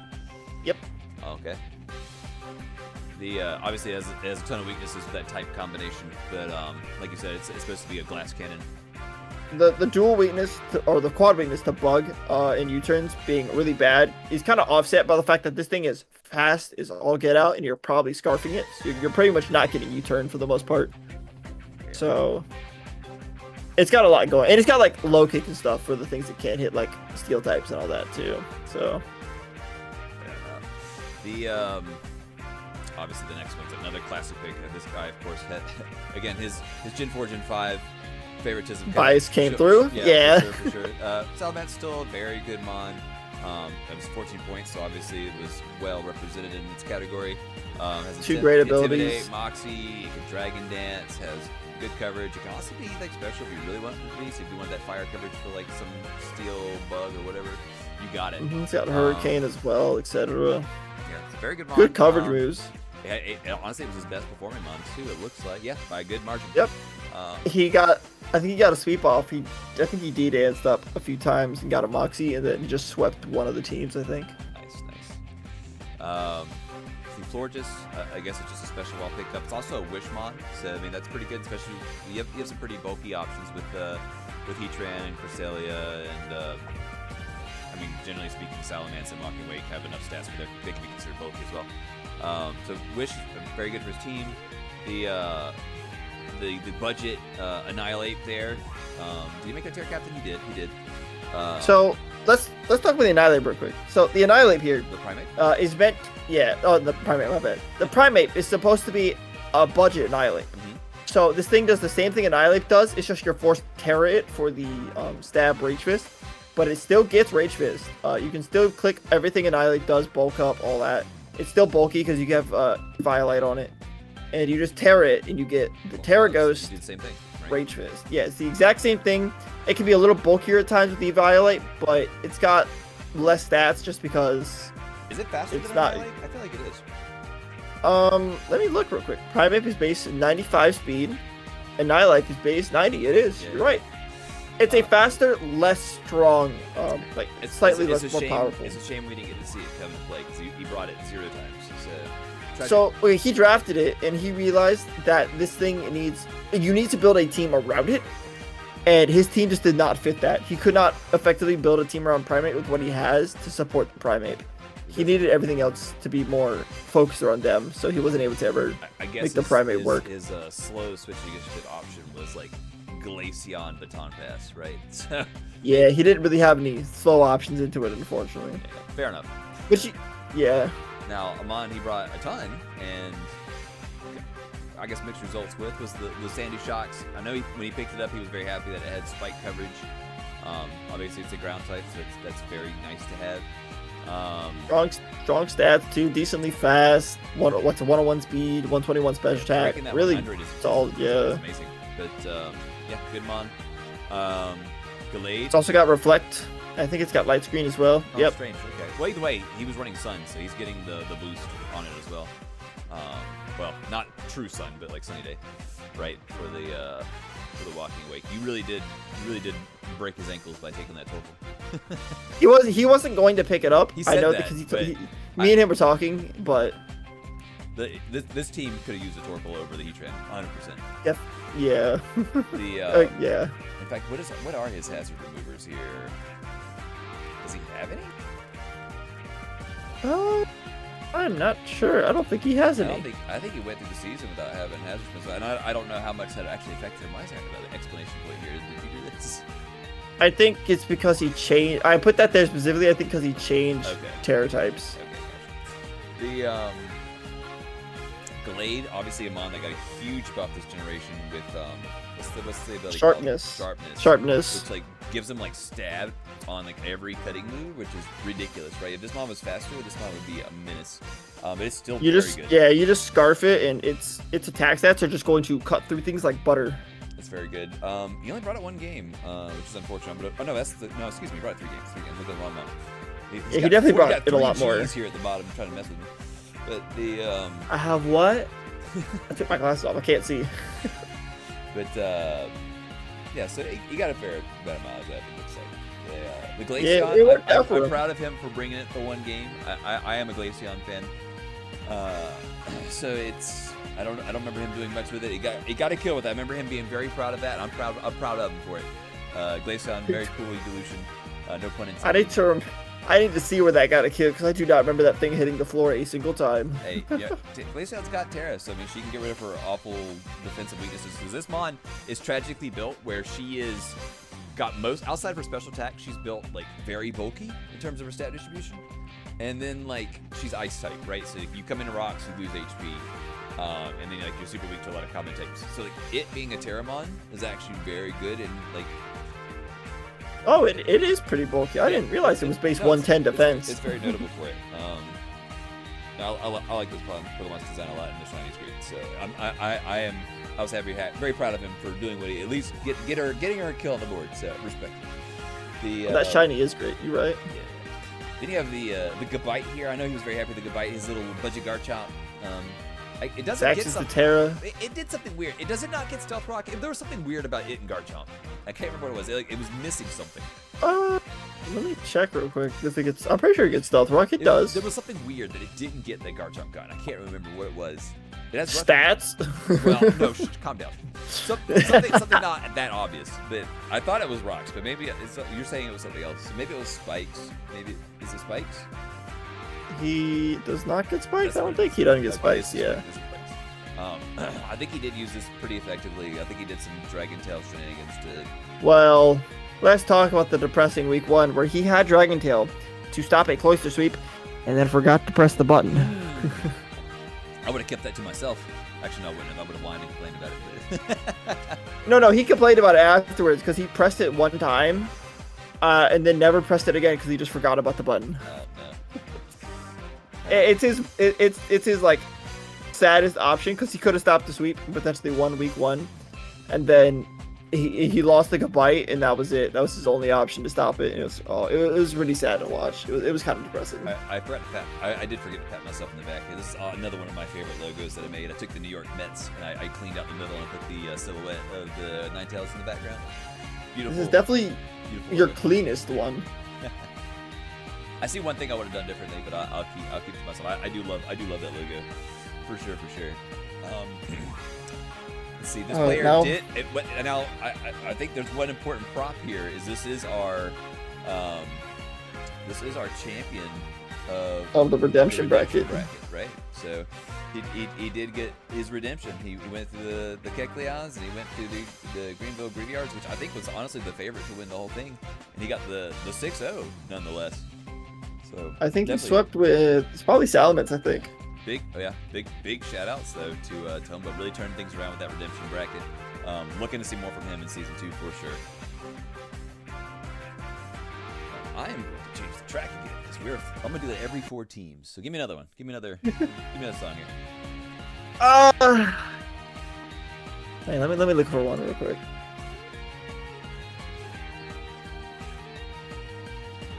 I know. I'm gonna do Rainbow Rocket. I was gonna say you could do Pokemon Black and White Alder encounter music. Works well for the next team, anyways. Let me listen to your track here real quick. Hold on, before I do that. You said whose counter? Alder. Pokemon Alder. Do Alder encounter music. Let me see this. Let me see. How is this an extended track? Yes. All right. Oh, this is very chill. I mean, it's what these work with. All right. But because let's talk about one of the. We'll rock it out. I know you're doing this only because he had that nickname on one of his Pokemon on the very last match of the season. But we're looking at our. No, I'm talking about it because it's a champion theme for a team who was on the championship match. Oh well, so I don't know if you noticed his nicknames in the final match, but all of his Pokemon. I did not. Well, I think maybe there may be 1 or 2, maybe not, but his Pokemon are named after champions. So the Slowking was Wallace. I was too busy. I think this was Steven for the Sableye. Oh, it was. You're right. Alder, I think, was the Hippowdon. It was. I was too busy dealing with the Among Us nicknames he made the week before. That was week before. Either way, this is hands down the regular season champ. He went undefeated up until the championships. I think he had one close game, and that was versus Ty. I actually lost to him because of a single roll. I'm depressed, but I think didn't mean anything in the end. I want to say maybe not. I thought there was another game that was close, but maybe I remember that wrong. It was me and Ty were the closer ones, and the rest, I guess, versus Tom and SV, he had a 3-0 win, which also not too bad. It's decently, I think things could have gone here differently. Potentially had a different outcome, but Colin, extremely solid player. Drafted a very balanced team here. Yeah, I mean, no question about that. I mean, the results speak for themselves. Did a very similar thing to myself. Just saying this might be the mark of the champion, picking up a Slowking in your round 1. That mon is obnoxious to deal with. That is true. It's so good, and he's gonna be that Pokemon's gonna be better in future Synchro leagues as well, because I mean now it has Scald again, right? So it was missing that before. That's huge for it to have. But of course, the Chili Reception is the big draw with the Regenerator for this Pokemon. It is very obnoxious. Yeah, I can go on and on talking about how good that Pokemon is. And then you have Masquerada, which again, great mon at 16 points. Same thing as Dragon Ball. This thing could be anything. You can make this thing a lead mon with like spikes. And does it get toxic spikes? I think it does. I think it gets regular spikes, not toxic spikes. I thought it had multiple hazards. I'm pretty sure it gets toxic spikes. You can prove me wrong, but I thought it was just spikes. All right, y'all, watch me prove Sig wrong. It does. It gets toxic spikes. All right, I am proven wrong. So this thing is a very obnoxious hazard setter because you just get spikes, toxic spikes up. It's gonna have a sash. It's pretty much gonna be guaranteed to get 2 layers or 2 hazards up. It can also be a special mon. It could be physical, flower trick, play rough, U-turn, knockoff is the big one, stab knockoff. Very fast. This thing is like 123 speed. Yep. If he gets put into overgrow range with its sash, you could just throw out a freaking leaf storm or flower trick at like a very boosted attack stat. I don't know if Colin ever did like the lead Meowscarada set that you're talking about, but yeah. He never did, but it was something you have to plan for, else this thing just so much damage to one of your mons instantly, and then he has toxic spikes up. So. Yep, for sure. Speaking of toxic spikes. He stole my line. We got Lamora, who he also never used as a lead. This thing was always like an attacker or a Pokemon sponge special hit. It was his only way. Well, maybe defog on his only good way of removing hazards, I should say. Right? Yeah. So this thing, it was always a special. This man scarfed it like I think almost every time besides like 2, and it did massive work. No, it did a ton of work. For sure. And you said your league didn't have a lot of answers to pick up poison spikes either, so our division, if a poison spike went up, it was pretty much staying up the whole game. Man, wish that was me, because I had toxic spike mons I could have used, but I just never did it. But yeah, Glamora was amazing. Then we have the mon that I was terrified of, and obviously great synergy with the Slowking. We have the Titan with Belly Drum, and that thing, it definitely did it at least once, maybe twice, where it just cleaned up that whole team. Like, I remember watching a replay of Colin, like, commenting his own set as he was playing, and he just did belly drum, and he's like, and that's GG. That thing with Slush Rush, when it's outspeeding everything, can be a terrifying mon. And he sure proved it. Oh, yeah. The, what was it we were talking about earlier that could have stopped him earlier with the Guard of Fire? Was that the Gulpins? Yep. It was the Gulpins. That was, yep, Roosting Gulpins. That match could have been different. It doesn't show with the 5-0, but I think that was another one he potentially could have lost. Then you have Arcanine, which you don't. That's one of those mons you don't know how to read what it's going to be. Like, it could be Intimidate, or it could be, you know, with like a pretty defensive moveset with like Will-O-Wisp, Morning Recovery, Sun, Willow. right? And then of course, you know, you can take E-Speed on it if you wanted to. Then there's also the Flash Fire set. You really need the Fire switch in, which against you, heck, you have Flash Fire. He didn't even do it. He didn't even do it. I hate it. I go from prepped. And then of course you have the Scarf Star Raptor, which honestly, yeah, I was about to say, just thinking of Colin's team and what like did the most work. That, offensively speaking, Star Raptor at 9. Braybird's double edge. This thing just ripped and teared through. I think it soloed multiple teams by itself. But yeah, that thing was terrifying for so many people to deal with. It just does so much damage, and it's going to be so fast. Oh yeah, there's not much to say about that mon.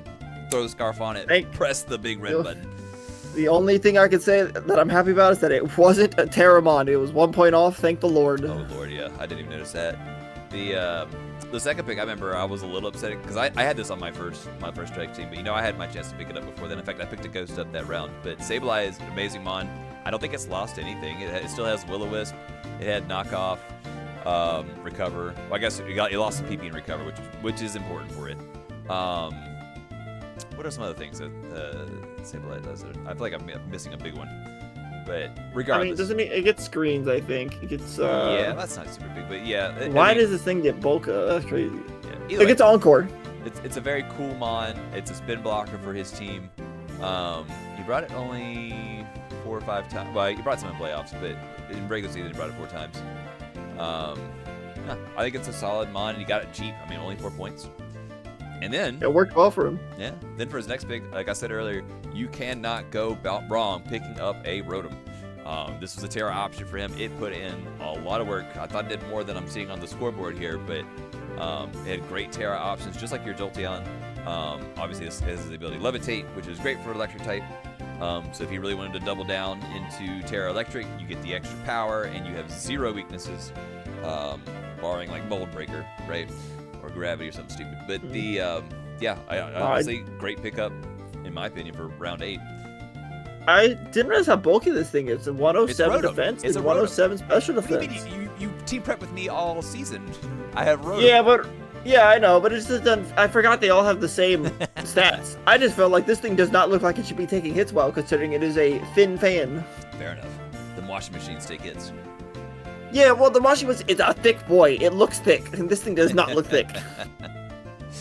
Then we have, I think what you said is one of your good boys. But I'll let you talk. I love he's such a good little dog. I hate him in this league. Good God, this thing causes me so much pain. It's a fire immune mon versus my fire team. Kill it. But no, I love this thing. Very cute doggo. Very bulky dog. It's pure fairy type, means it's only weak to poison and steel. There's only a limited amount of steel and poison types going around a draft league. And this thing is really quite bulky. It can set up iron defenses, make its defense even better. It's got a fire immunity. You come in, you get an immediate +2 to your defense. So a lot of good fire types in here. You have to be very careful how to use them. It's base 115 defense. You got body press. I don't think you mentioned he's also Wishmon. Yeah, he's Wish, but it's only base 57 HP, so there's only so much you can get out of it. But in championship game, it paid off because the Hippowdon got almost half itself back. So. Yeah, it's got some funny options here with Roar too, so it's a bulky mon, so you can just roar out things that can potentially deal with it. Substitute, Wish, Yawn. He's a cool little mon. Yeah, it can do a lot. Economical pickup at 5 points. Yeah, I had to put freaking Choice Specs Hyper Beam to deal with this thing on my team. I hated it. For GU, good lord. Ugh. I guess since we were talking about Terra Captains, we didn't mention earlier this Titan being the other Terra Captain outside Rotom. Obviously, for clear reasons, you want to get the chance to get the belly drum off. So having the bulky typings, obviously, The water. it gives you, obviously you have Terra Blast coverage options as well. Even though ground would be a strange one. I guess if you wanted the extra Earthquake step. You don't want you don't want Terra for any of these because you just have better options. You have Liquidation for water and Earthquake for ground. The next one's Hippowdon. I think that was another great late pickup. I mean, this one was more of a Hate mess it. back in the day when it had Toxic that it could stall with. But I mean, it's still. I hate it too. This thing does not want to die. This thing is obnoxious. It does Good not lord. want to die. It's got Slack Off. You set up rocks with it. It's got. I didn't realize the strat, but you could Whirlwind with it because it's so bulky anyways. I don't want But to you imagine just- where the whirlwind's coming from. But You just start Whirlwind. It turns around and just suddenly into a different mod. Get out of here. But you still start taking chip damage from rocks after it sets it up and starts whirlwinding you out. It's not going to die to anything, so you're definitely taking chip. So, very bulky bomb to do. It's really just obnoxious here or there. Very good pickup for him. Yeah, I think it put in a lot of work. I think one of the Pokemon that went largely for most of the season as an unsung hero until the game where it showed up, and it cleaned up house. 6-0'd. He got all 6 kills in the game. I think it did show back up again in playoffs, but this thing again was just sitting there silently on the bench, and he said, "Put me in, coach," and he won that game. So He got the Moxie Boost sweep, and it just went crazy. Now, we saw the Basculin come in late season to swap out for the Cloth. Cloth never showed up. Basculin showed up. Did it show up again in playoffs? I feel like it did, but I think it showed up. Yeah, I think it did show up. I think it showed up versus Dave. It looks like it did nothing in the game it did come to in regular season. I don't think it did anything versus Dave either.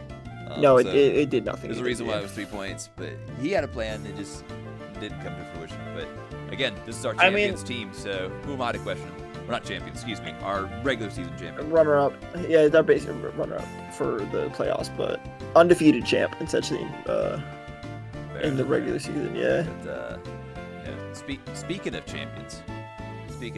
Now, I'm going to have to... I'll explain some things if you want me to explain things, but I feel like you're going to have to do most of the talking here, or we'll be here all night. So I'll let you speak to... So we'll go through my mons. You can lead the conversation on this one. Alright, so start off with the first pick. Probably one of his most proud picks. I've seen him be so happy for this. He got Slow King, and he was ecstatic about this pick. Regenerator Mon, very bulky, good typing with Poison Psychic, which makes it very hard to deal with. You kind of need to have a ground type or a dark type that can deal with this thing, or else it is going to stick around. Or Ghost. I forgot about that. But the Ghost typing is pretty lack thereof for a lot of people here, so... Yep. This Mon, essentially just... it sat on every team in the entire league, and then it somehow swept every team in the entire league, so... I don't know. He had 2 games where he got 5 KOs. And I was one of them. Now what I'll say about the boy here though is for my round 1 pick anyways is that I knew I wanted to get utility for my round 1 pick, and I knew I likely was not getting Great Tusk. And sure enough I did not, but I came down to me and he was there and I said, there's a lot of power still here, but I want this utility. And the utility started killing the rest of the competition, quite literally. On to the second pick of Roaring Moon, the most depressing pick for his team, because this Mon did nothing for like a good 60% of the league. This Mon sat, we were team building, and we'd be prepping, and we just collectively look at each other and go, this Mon does nothing for this match, huh? And then it sits on the bench. I don't know if that was partly on me just not knowing how to use this Mon. It really just looked like a Mon. Like, so when the draft got back to me, like a lot of the power picks were gone. Like I wanted to pick up like Volcarona, I wanted to try out the Excalibur in a draft. Those were gone. I was like, I need some power. I looked at this man. He had 119 base speed and a ridiculous attack stat, and I was just like, let's give it a shot. It's got U-turn. I can do things with this thing. I didn't do a lot of things with this thing until like the very end. Like it showed up to like 2 of my matches and just sat in the back while the other 4 Mons, I think that game did work. Yeah. And then like I started using it a little bit more towards the end of the season and decently in playoffs, just as something that could come in and kind of like pick at things. Even then, I feel like I never like used it to its like full potential. Like I never got like the Dragon Dance sweep off or anything. Like I never did boost energy. So like I think I used it unorthodox. It probably just didn't fit my play style, but it did work well. Like it was fast. People had to respect it in terms of like when they're EVing their mons, they had to adjust for the speed. So like he did his work. Obviously, if he'd had like knockoff, that would have been a different story. But that didn't happen until DLC. So that is what it is. Yeah. Look, all I'll say is if you didn't pick him up, I was gonna pick him up for my Sun team. Okay. He would have been on my team instead of probably Slitherwing. Respectable. Now the third mod, one of Sig's tried and trues. Every game. Another bulky mon here. Yep. Rotom Wash. This thing, just utility support wise, fantastic. It's a slow volt switcher for the most part. You can pretty much put any item on it and just start tricking things. You can do a choice scarf and just cripple something immediately. And while it doesn't have the greatest stab coverage, you don't really need it. Electric Water, good type combination. It's just weak to one thing in grass, which is not too common in this league. It's got Will-O-Wisp to start burning and crippling physical mons. So anything that wants to like threaten this thing physically is just going to be in the gutter. So it just makes it so good longevity-wise. And then even if it can't do anything, it just volt switches out into something better. And it gives you some switch initiative. I don't know if you mentioned it, but another important thing I used it for in a lot of my matchups was tricking choice items. Yeah. I said that with the choice scarf. Gotcha. I think the one funny you mentioned slow volt switch because it's like base 86, so it's not like super slow, but like yeah, it definitely. It's just everything speed creeping it though, which is exactly. the thing. So it's essentially slow volt switch. I think it was against you. There was one team. I think it was you. I actually gave it lagging tail with trick, and I just made myself you never slow. used it, yeah. Yeah, but I just never used it. It was there to give somebody lagging tail, but also so I would have the slow volt switch. Slow volt switch? Yeah, because you had some mons that like I wanted to underspeed. I think it was you. I'd have to go back and check my sets. It was me. I checked this. I checked it. I'm like, oh yeah, he did have that. He just never tricked it. It was a cool little set. On to the next one. Another one of Sig's like just favorite mons in general. Tinkaton. He loves this mon. I've seen his retweets. This mon is a surprisingly fast little utility mon here. It's got stealth rocks, fake out, encore. What else does this thing get? Utility wise. Thunderwave. T-Wave. That's right. It can actually it's got sword dance, screens, which I wanted to kind of like do, but I never found an opportunity to do it. It's got light screen, substitute. Did you say knockoff? No. That's a huge one. Does it have knockoff? It does. I used it several times. Just slapping items off. Oh, it does. I was wondering. I was like, I cannot find it on here. Yeah, there it is. Knockoff. Yeah, okay. I couldn't find it for some reason. Yeah, knockoff. Good stats with Gigaton Hammer, play rough, and it's got the nice ability of Mold Breaker. So it just ignores abilities, and we'll talk about the other ability in a second. You can talk about it now if you want. But I was just gonna really good mon, very bulky special defense. You just put an assault vest on this thing, and this thing is really hard to kill, like special wise. And it's good utility, very good typing. It's the reason why Zacian was such a pain last generation. But one thing Sig did recently in the championship match specifically was use the ability Pickpocket versus a Scarfed Meowscarada. A Scarfed specifically to outspeed Scarfed Roaring Moon. You go into detail on this, so you can talk about it. I mean, you pretty much said it. You know, that Meowscarada. First off, I wasn't even planning on bringing Tinkaton to the championship game, and then we did some practice games. And I was like, fudge, I have nothing to switch into this stupid cat. And then I was like, all right. I was like, she switches into every move that thing can throw at her, and I was like, and then like towards a bit like later on in the planning, I was like, wait a minute. I can get rid of that scarf because I'm not using mode breaking against this team unless I'm really worried about like mode breaking to avoid toxic debris, which I had slow king right. So I was like, I'm not worried about that. I was like, I can pit pocket that scarf. I can give her a citrus berry instead of leftovers, so she'll consume it, or the cat will just knock it off. Like I come in on a knockoff, I lose my item, and I immediately take. I was like, this is the perfect counter to remove that scarf and ensure that I win the speed attrition or whatever you want to call it. Yeah, we were talking about speed's stats, and he was like, I don't think he scarfs it because like Royman's gonna be fast and everything. And I'm like, no, that's exactly why he would scarf it. He's so Roaring Moon runs through his whole team if he's not scarfed from Meowscarada, and Meowscarada hands it down instantly. What is the perfect? So I started playing the matches with him, and then Sig just stole my scarf. I'm like, oh, huh. I guess that's one way to deal with it. And then it went off in it. It worked. Sure enough, it did. I love her. To quote what I said during the draft, you know, the Mon's not worth a lot, but she's worth a lot to me. Get on the team. You are a team of just item snatchers. The amount of times you just decide to steal another person's item with either trick, with 2 of your mons, or pickpocket with Thingathon is crazy. Or knockoff. You literally were just like the item heckler. Get heckled. You show my glasses. Just knock them glasses off. That was you. Took off my glasses. Yep. So the Thingathon put in mad work. I think it like literally won him the championship game by dealing with that Meowscarada. So solid pickup, worked out in the end. Pretty economical pick, only 8 points. So. Oh yeah, definitely one of the more bang for buck pickups, I think. On to the next pick, he picked up Donphan. We were kind of talking about our drafts together, and I knew he needed both a rocker, like another rocker that wasn't Tinkaton, and then a mon that could spin and get rid of hazards. So, and I think he was thinking between this and something else. It was Cleavor. Cleavor was the other one. Cleavor. And I remember looking through it. I think I remembered saying I think Donphan is the better option for how bulky it is and its sturdy ability. And sure enough, I think this thing came to almost every match. It had to. I think there was one game I didn't bring it. Yeah.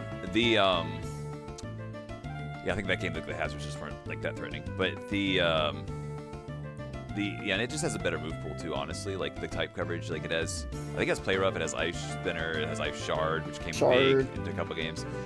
Seed Bomb, like you mentioned earlier. Its coverage is whack, but it helps a lot. It's actually very strong too. The Earthquake, and it's just very defensive stat. It put in a lot of work. I didn't get the other 2 elephants.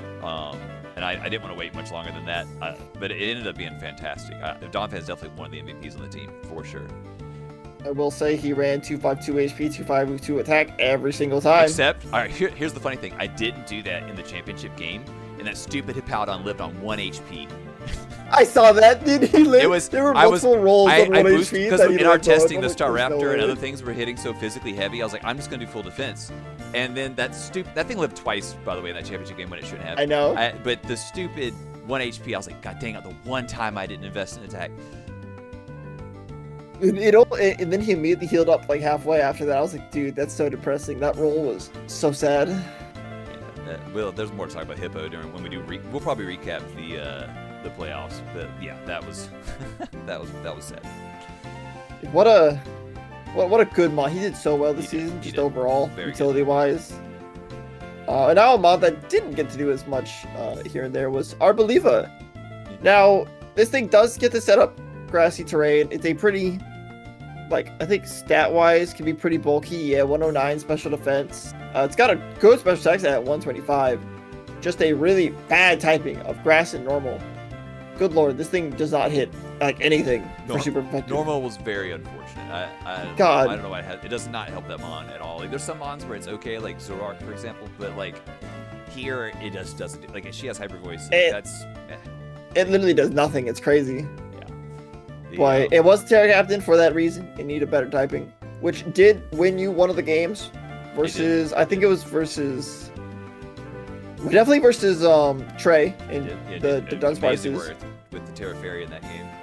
Yep, and I don't remember the other game it was brought to, but I do remember doing work there, I think, as well. It might have.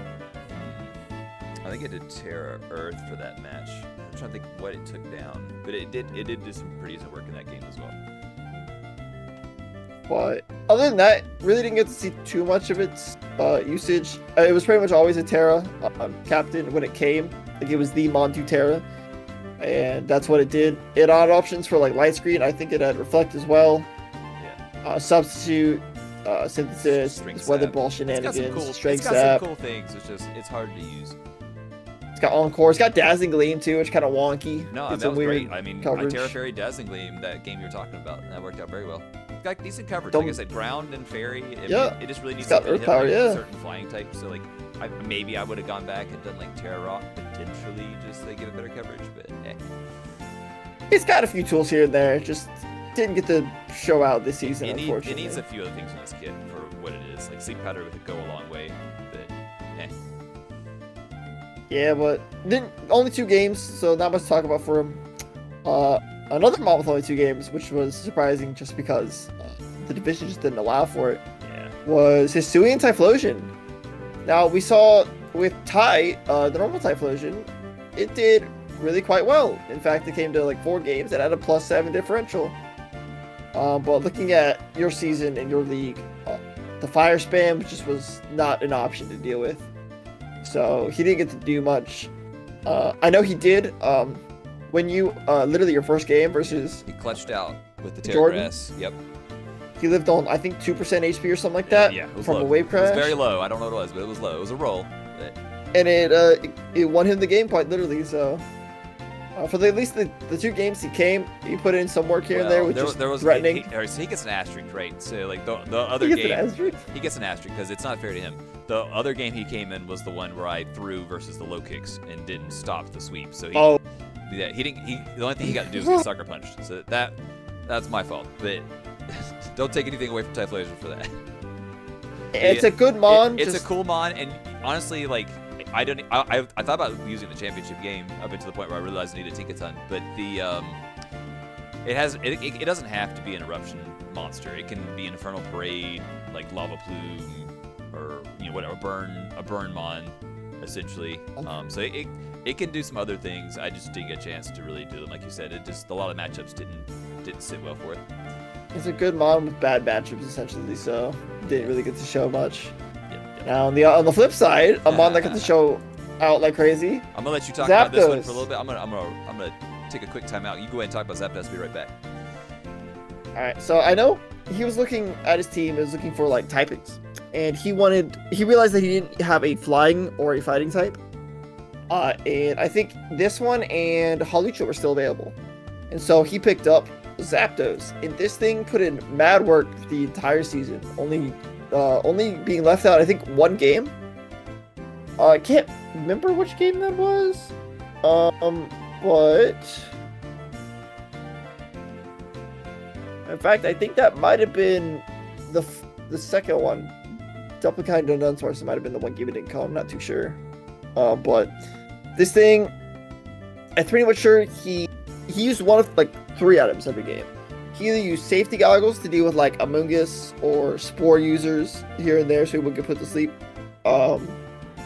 He had Scarf just to make sure it could outspeed things, and then just pretty much OHKO everything instantly as much as it can. And then I think maybe and then he used Expert Belt for a few things if he just wanted to not be locked into something with Scarf and still do massive damage.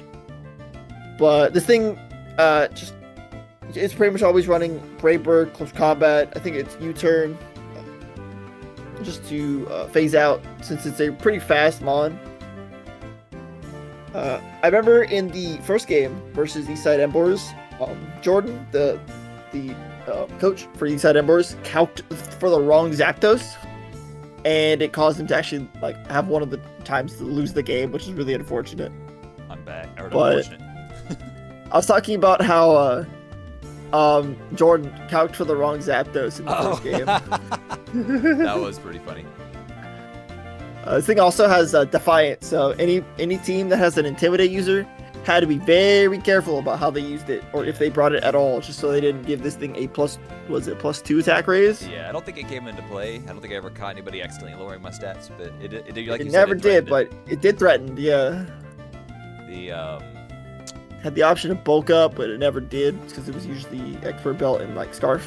Sometimes Safety Goggles. There was 2 times, because it was the Prelude match and the I think it was the Prelude match, and of course the Amoonguss. Yeah, Zapdos, I don't know what you said, so you stopped me, but when I picked this mon up, I was like, man, I just picked up Typhlosion and Arboliva, and it was like only a few points, so I was like, I got all these points, I need to spend points. I look up there, he's the only mon he's in tier 15, and everything above that was taken, and I was like, wait, I don't have a fighting type or a flying type, and I love Zapdos. Like, why is this Pokemon still here? Like, I'm picking Zapdos. Like, get over here. I didn't even like talk about it. I was like, I see this mon, I don't have these types, give it to me. Like, and it put in so much work. I'm so happy I got that mon. Like, I lucked out. It went insane. What was the one game you didn't bring it to? Was there one? Did I not bring it?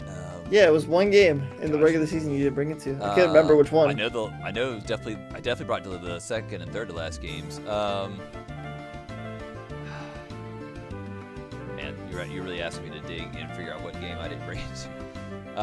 We can come back to it. I mean, you posted all your teams. I did. It might have been the graveyards because I feel like I brought it to everything else, but yeah, I don't know. The last game? Yeah, it was the last game you didn't bring it. That was the only one. Good job. Oh, you brought Arboliva to this game. Ah, that was the other game. Okay, yep. She did some work. That's She what it she was. picked up 2 more kills there, so that was fine. You brought Charm Arboliva, crazy. Did I? Oh, I guess I did. Yeah. I think I you could. did. I was worried about something setting up on her. I don't remember what it was, but But yeah. Now for the mod that I hated dealing with the most in mocks. Good God, Zoroark. So this thing with what's its ability? Illusion. Illusion. Thank you. I almost said disguise. But its illusion ability with Trick makes it really freaking obnoxious when he has a Dot fan potentially sitting right there as his lead, but its illusion as a Zoroark who can trick a freaking choice item onto something, and it's just obnoxious. This thing caught so many people by surprise this season, and just by with his tricking shenanigans, that it was just very obnoxious for so many people to deal with. Got a lot of KOs too, just with his high attack stat. I will never forget Zach popping off because he thought effing Roaring Moon had Icy Wind. Forgot about that. Oh my gosh. But yeah, I mean, yeah, you're not kidding though. Illusion is such a fun, like I had so much fun with this Pokemon, and it's got 110 base speed, which is crazy, right? Has good coverage, like Sledge Bomb. Like I said, I brought the Icy Wind. Just obviously, if you're quite weak against ice, you're quite weak against ice. This thing's special attack is cracked. Then Shadow Ball for stab. Flamethrower. Trick. Yeah, just really good. And then let's talk about one of the newer options to your team It by the end was- of the I traded season. away 3 Pokemon to pick Palma. this up. I got rid of Vivillon, Beartic, and Samurai. So I'll explain that real quick before you talk about Palma. Please So, do. The Vivillon and Beartic were my captains at the beginning of this thing, and I was like, if I'm gonna have Terra captains, I want them to be Pokemon that I'm gonna want to normally bring to matches outside of being like the Beartic obviously was to pair with like the Chili Reception to get the Slush Rush, and then like the Vivillon was just like, oh, I can do like Quiver Dance, Sleep Powder shenanigans with the Compound Eyes. But I realized I wanted to have mons that I was gonna more often bring, and like I had Arboliva and Typhlosion, which I felt like, you know, Fire Grass, Water Core, right? Not Core, but you know, those are my Fire Grass mons, and like I felt like awkward bringing them. And Typhlosion got so much off of Terra. Actually, I think he was already a Terra mon, so I think He was. Yeah, he was. I just gave it. I gave it to Arboliva, because yeah. I wanted my Grass mon to be more useful. Which again, she like every 2 games, but yeah. So I mean, once they lost their Terra options, they lost a lot of value. So I ended up like, okay, I'm gonna trade these off. And the Samurai was like, what'd I do? I picked up. God, I'm trying to remember. 'Cause I did a couple of things of trading because I had that baby spider. Tarantula, because I convinced you into Tarantula taking and it. something else. And I was like, I guess I'll pick up Samurai or something. I can't remember what it was. But regardless, I didn't bring any of those mons. Originally you had Tauros originally, and then traded it That's for what it was. I Vivillon. traded the Tauros because I was like, I had Roaring Moon and Zapdos. I'm never bringing Tauros. That's what it was. Yeah. So. And then you traded Tarantula for Samurai. Yeah, that's what it was. And then so And then you traded the 3 for Palma. Yeah, I traded 3 for Palma. You can now talk about Palma, and I'll chime in where you leave off. But So I know specifically he traded all these mons away for Palma specifically so he could deal with one of the teams coming up, Gliss. two Who teams, had- actually. Well, I just remember Gliss had 1, 2, 3 mons immediately weak to fighting, and then the next one weak to electric, and then another one, or 1, 2, 3 or weak to electric. So this mod just did insanely well versus Gliss team. Who was the other team? I didn't Was actually it- end up bringing it, but it was the Cape Carablast Carteret. because he had like 50 dark types or what. He had like 50. No. fighting He had immunities. 1, 2, 3, 4,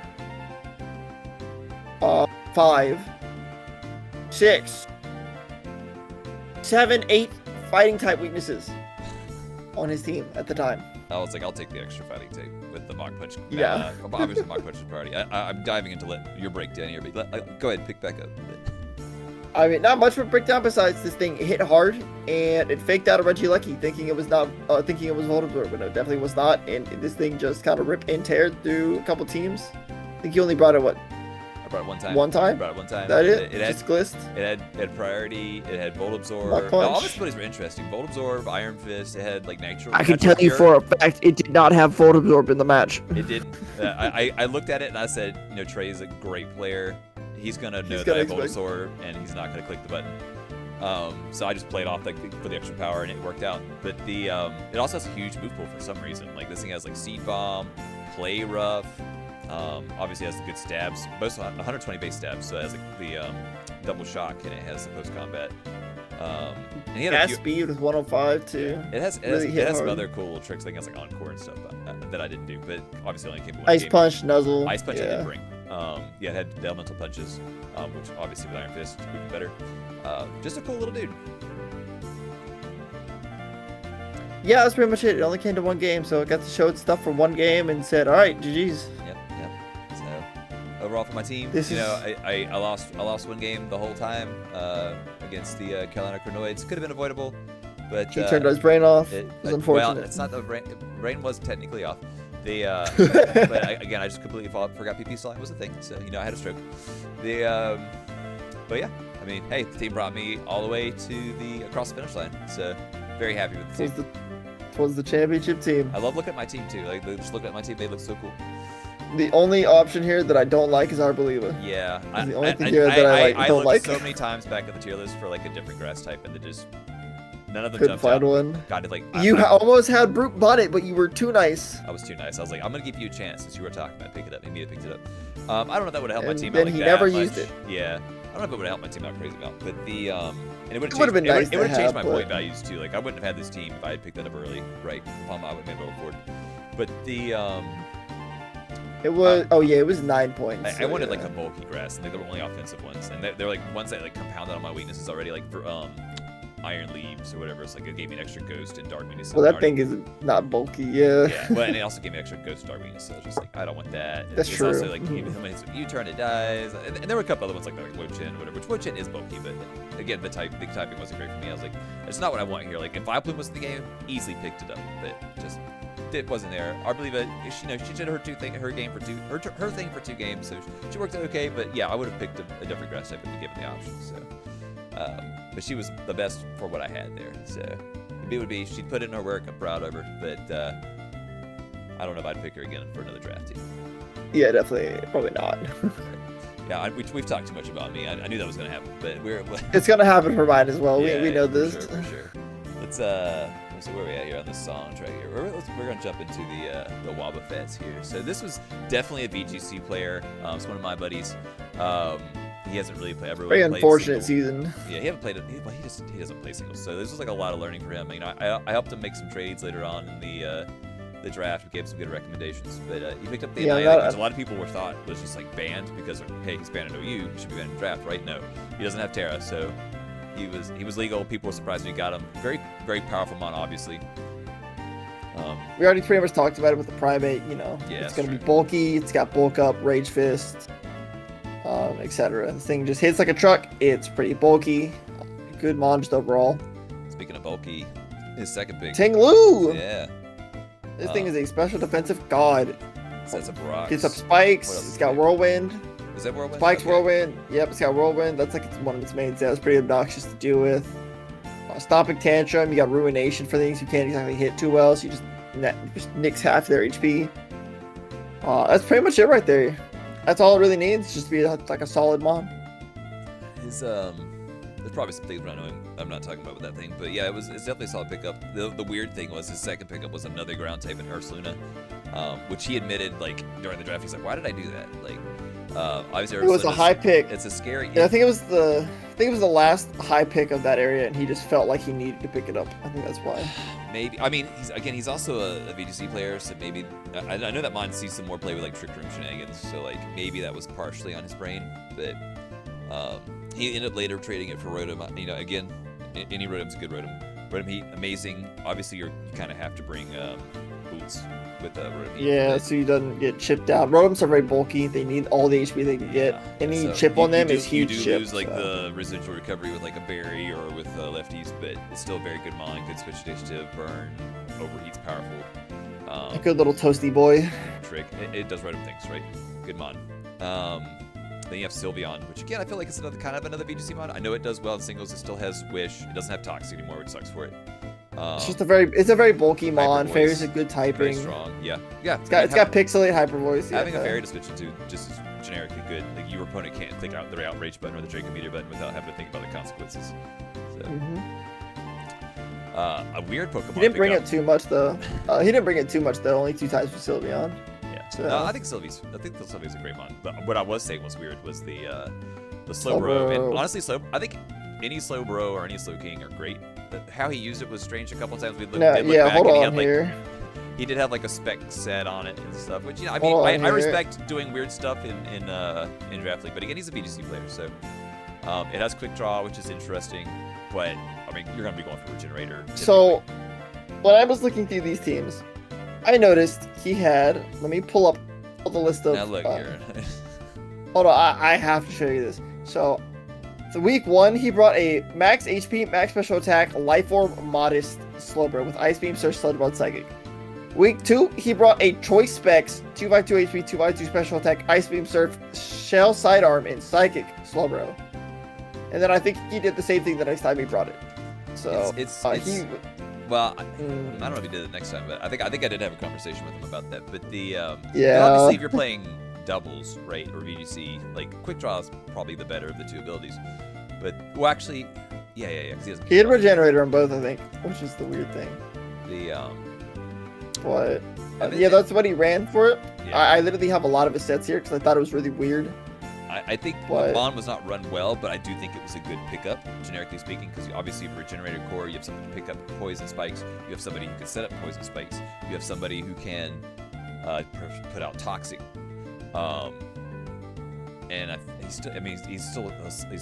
one of the slows, so he's got good coverage, he's got ice, he's got ice beam, he's got flamethrower. It's really good mon. Just he used it probably more of a doubles sense. Well, I don't know. You wouldn't even do like choice doubles. I don't know. Regardless, it was his first time doing singles, so he's gonna run some weird sets.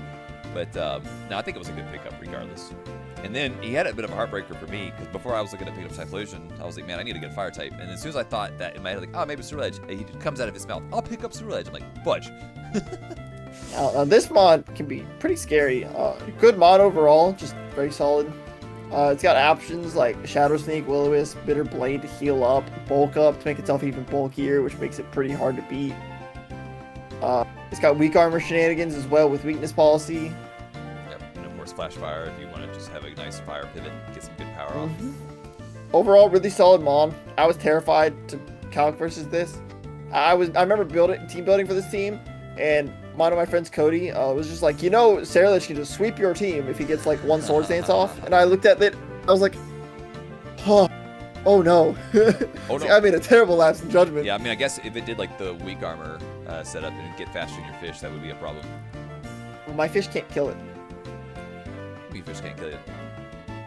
I can't kill it. You have Dark Pulse. Oh, I guess Dark Pulse. I guess, yeah. I forgot about that. For some reason, I thought he was Dark Fire. But very cool mod. Yeah, very aesthetically, very cool mod. Like, you don't see me doing the double OK hands, but very cool looking mod. I used to like him more than Armorers, but Armorers grown up. I love Armorers more now. They're both cool. His big knees are really throwing me off. It's armor. But then we have what I think is a weird Pokemon. Not hate.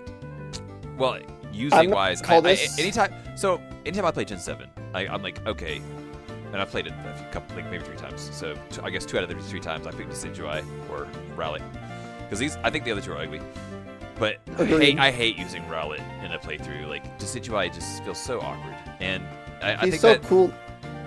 He's okay. He's pretty cool, but they don't feel like they do a lot. Now this was like, I think this was an attempt at picking up a rapid spinner, which is why he did pick this up.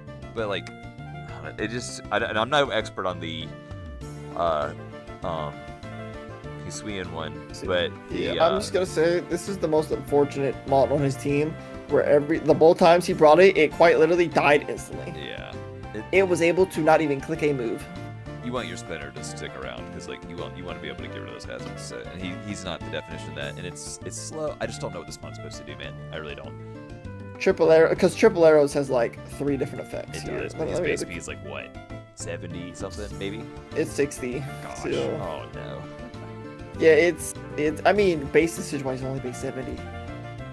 So yeah, so triple arrows. I guess you could scarf it. It's got a high crit rate. 50% chance to lower the defense by 1 stage, and a 30% flinch chance. So, scarfing this thing with triple arrows with Scrappy could be nice, but he never scarfed it. So, yeah. And he needed this for potential defog. So, scarfing it's like it's hard to do. But yeah, defog. Yeah, he did. But yeah, I know what you meant. But you can't scarf your like hazard remover. It's hard to do, You can, and that's like but- the one thing it needs to do. Well, yeah, you can, but I've it definitely done limits it everything before in else. the past with Rotom in other leagues where I had defog. So. It's just a hard mod to use. It's It is. It's And the very typing, awkward. the typing's kind of awful because you have quad weakness with flying or something. But yeah, grass fighting. It's a little. being grass in awkward. general, you have a lot of weaknesses, so not great. Now we get Now we get to talk about his speedy little boy, which always ran a scarf. It worked out. It Inteleon. worked out. I think the Inteleon's one of the ones he used the best in terms of how he used it. And Scarf He paid definitely off. used it more than I expected to. I mean, it has the best differential on his team. So That hurts to look it at. does. The But I plus mean, one is it the... does. No, this mod has flip turn, right? No. Didn't? Okay, well. I don't know. Only two mons had it, which were Iron Bundle Did it and not? Palafin. Did it not have U-turn? Or I feel like it still had switch initiative, but maybe I'm wrong. It had U-turn. Okay, It had U-turn, alright, yeah. alright, alright. That's the one thing it did have is U-turn. This mod, I mean, it's got Ice Beam. It's got. Snipe Shot, Shadow Ball. It's a decent enough mod, and I think he. It's used got it. coverage. I do think yeah. he used this mod well. If there was a mod he used one on his team, I think it was this one. Base 120 speed. Next up is Tauros. This is another mod I told him to pick up. I was like, look, man, I put this back in the pool because I didn't need it, but like this is a nice mod. I told him like all the things about Life Orb, Sheer Force. Like I was telling him, like, you got Intimidator here. You have. I was so mad at Sig for this. You have no idea. You were a little scared of it. It's a good mod. Tauros is a very solid mod, and it was a very good Terra option, which you see you gave it Steel and Fairy, which I can't remember our reasonings for those, but I know it had Iron Head. I think Fairy was just a good type. I don't think it has Play Rough, but I think Fairy was just a good typing. I think it's a really good mod. And again, the only reason I got rid of it is because I had two mods that already fit its niche better. Yeah, Sheer Force Life Orb goes kind of crazy. I prepped for that so hard just to make sure that I nixed both of it. So I got rid of the Life Orb, and then I burned it. GG's. I was so scared of this thing doing so much damage with that, because I saw the calcs, so like, dang, this thing can rip and tear so quickly if it gets out of hand, so. Now, Moltres Galarian was worth 13 points. I feel like... I don't know how you're supposed to use this mod in singles, right? It's like a nasty plot with Berserk and Citrus Berry. Okay, so it's similar to how it used to be run. Like, I know it was easy to run in Sword and Shield because you had, like, Dynamax. And, like, before Yalm's came out, like, this mod was, like, very highly used. And for the reasons you just mentioned, right? Like, you could guarantee with the extra HP, you can get the setup into the Berserk. And then, like, you have the Gigantamax flying, which obviously you boosted your team speed. So, like, it was a monster. It's not as much of a monster here. Again, you mentioned it can kind of do, like, what it did before, but to a lesser degree. It's still a very bulky mon for the most part. It's got 90 base HP, 90 defense, 85 special defense. So it's pretty wait, that's the wrong one. It's got 125 special defense, 90 defense, and 90 HP. Yeah. So overall, very bulky mon on the special side. If you don't have a way to break through this thing and it sets up on you, you're in for a bad time as well. Again, it doesn't have access to get the speed. Actually, it might have agility. But Oh, it does. It has Tailwind. Well, you're getting like 3 turns, as opposed to like VGC where you can kind of get like at least 3.5 turns out of it. Like you're only getting 3 because you have the turn you set it up and then it lasts 3 more turns. So that's kind of like whatever. Yeah, but it still has an option, which is nice. Yeah. I mean, it's just going to be a really solid special attack. I definitely had moments during the draft because Zapdos and Roaring Moon had Tailwind. I was like, do I want to try to do this? And like I could just never think of a reason to ever do it in singles. But like, it did cross my mind. So I'm not gonna say I'm immune to thinking, oh, I can Tailwind. But it is awkward in singles. Yeah, it's got good special. It's got ancient power. Interesting, didn't know that, but good mon overall. It has the potential to be a sweeper, but he just didn't really get to use it much in the games that he brought it, so didn't get to show off much. I remember Murkrow was one of the pre-season trades. Okay. Somebody else put it back in the pool, and he's like, I want that. And like snatched I was it gonna up. take it, so I wanted this thing specifically for It doesn't do what you think it does. mean. No, I wanted it to do mean look into was it Perish Song?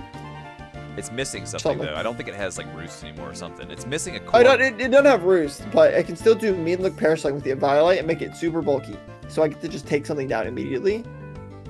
But then I realized it was taken. And I'm like, shoot, I wanted to really cheese someone with it. He did admit then- that he was thinking this though, because I did bring it up to him. I was like, because I thought maybe he picked it up because again he's a VGC player. This spawn was like amazing versus early like Dodonzo stuff. But the It's amazing versus like, dude, early VGC, this thing was a monster for everything. Well, I mean, and it was like our prankster tailwinder, right? We didn't have the genies. We didn't have. Yep. We still don't have Whimsicott. But obviously, this He's Pokemon coming fella back. yeah, well, and granted, the genies are here. So I mean, this thing fellow decided to see singles. It doesn't do a lot. He did mention what you mentioned with the Parasong trapping, but the yeah, it didn't do it. He did bring it twice, which is interesting. But He brought it versus me, and we'll get to. I guess. Actually, I'll say that funny shit again. He decided to like rain dance versus me instead, Oh yeah. versus my Terra Water Jolteon. It didn't work out well, but his heart was in the right place because you obviously is sent team. But I think that the turtle was still alive during that, so I don't know if I agreed with it during that point in the game. But the yeah, I guess the only things left to talk about were the Spirit Tomb and the Jump Bluff. Jump Bluff wasn't used, and Spirit Tomb went to one game, so not much to say. Just want to mention that they did exist. They didn't get to do much, but they were indeed there. He did get his dub on the New York Ninetales, which I do think shows some growth in his single skill. Obviously, Tomba, winning the redemption bracket, so that was a good W. He almost beat the Grifted Gulpins and Chet Butter as well. The second week. Oh So, wow, yeah, that Chet was a great player, so that's a yeah, that's a Chet good made note. playoffs. Yeah, very good point. So yeah, I think he made. I do think he made growth this season. He for sure will be a player for VGC, and I look forward to seeing what he'll do in his element. I told him I hope to get our rematch in the VGC season, and he's like, "Will do." So looking forward to when he comes back for VGC. Sounds good. All right, finishing up the end of the third quarter here, we have the Winter Weaviles in Little Tekka. So Fred It's the obviously picking up one of the most offensive cursed team mons I've ever seen. in the existence of Pokemon for his round one.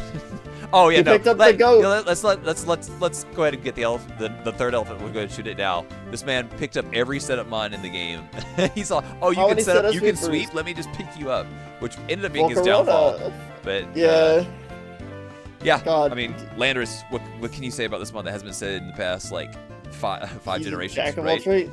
The yeah, it does everything. You don't know what it's gonna do. You don't know if it's gonna be Scarf. You don't know if it's gonna be Hazard. It's It could be great mon. bulky, Thank yeah. God they did not give it knockoff, and thank God even with the DLC they didn't give it knockoff. So its brothers I think got it. It did not. So very happy to see Landorus suffer a little bit, even though it's still OU barely.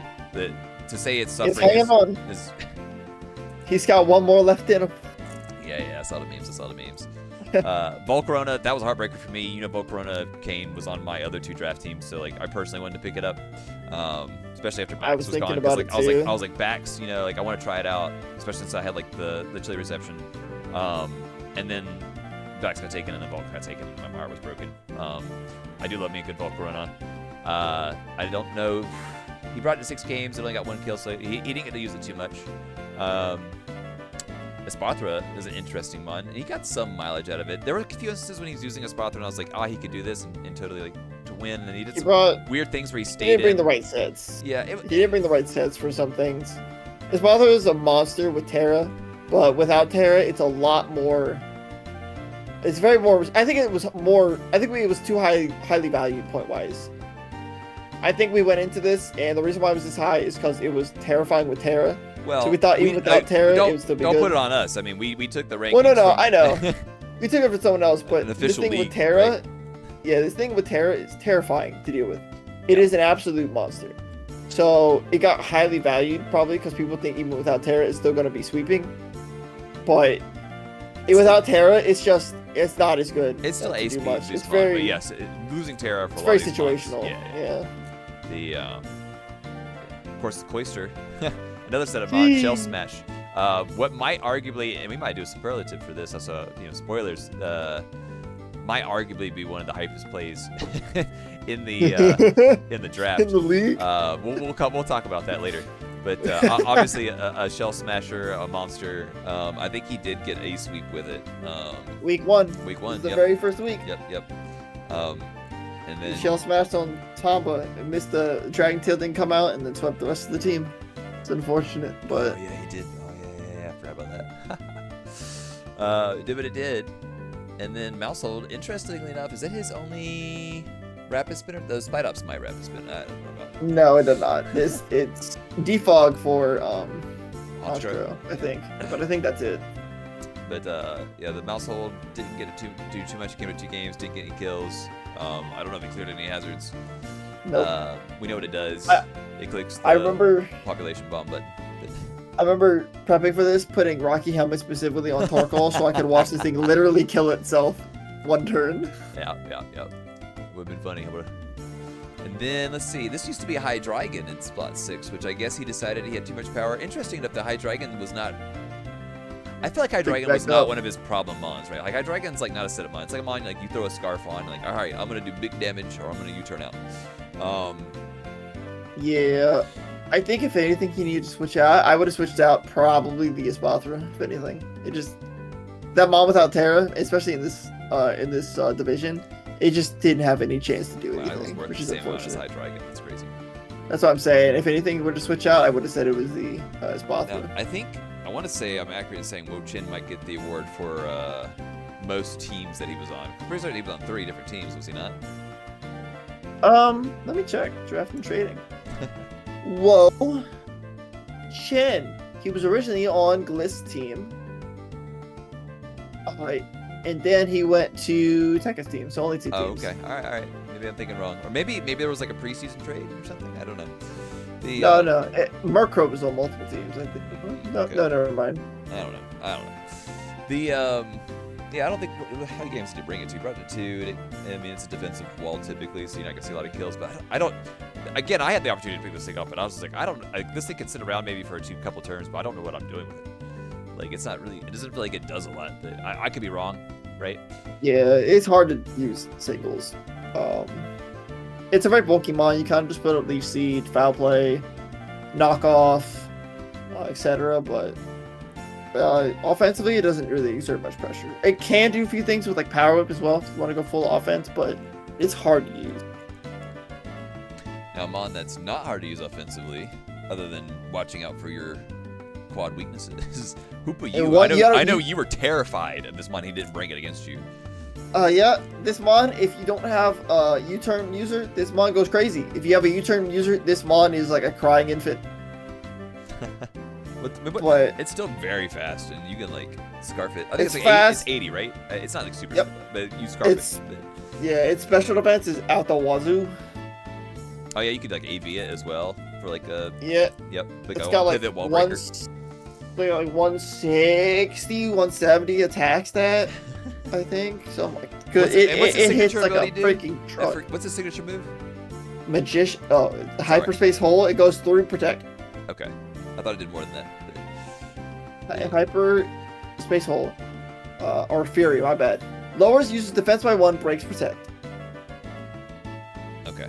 All right. Whatever. It's 100 base power, so strong move. It's got base 160 attack and 170 special attack, so thing hits like a truck. I mean, he looks like he got some good mileage out of it. Brought it 6 games, got 4 kills, so like not the worst showing.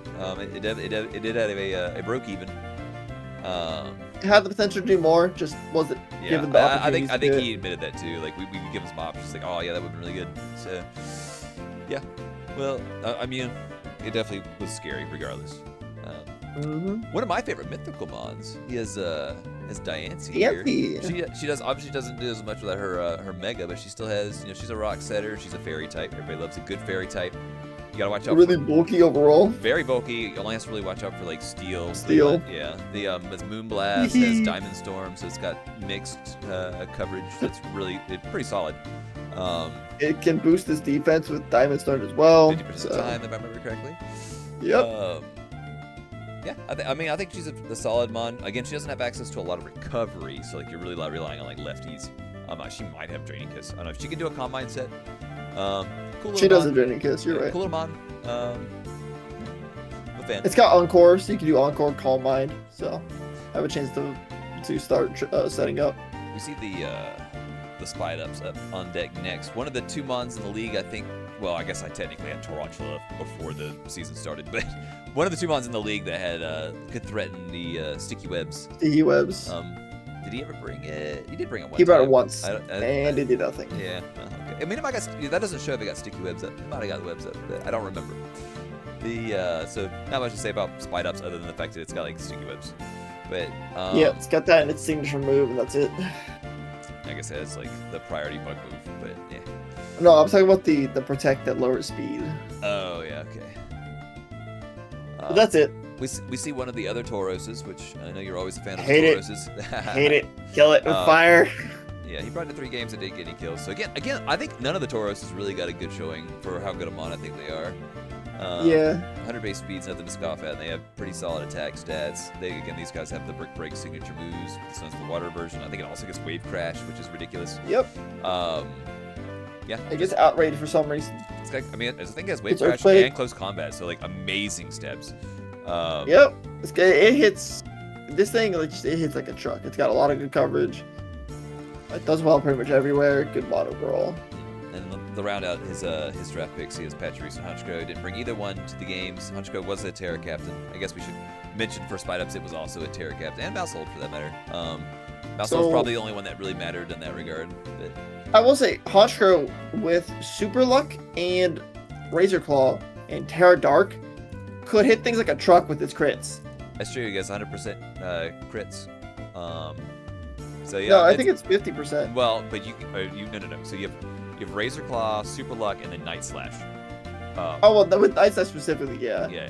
Why? If you're not using Night Slash, it's a coin. I flip think it has card. another move that's got boosted crit, but I can't remember. Oh, I think it's Air Slash or something. Well, it's a physical attacker, so I don't. Air Cutter? Is that what it is? Air Cutter. I think that's what. I don't know. Either way. It doesn't get Air Cutter, but. All right. Well, that's a shame. But yeah, I think it could have done a lot there with that. But It definitely could have, but the fact that this thing's speed is only 71 hurts it a bit, though, It which is does, it does. unfortunate. cool mon though. I love that. I love Pokemon design. But I think that'll round out Fred's team. Let's see if you have something else to say. No, it's pretty much it. All right, give me a track to finish out the last 4 teams here.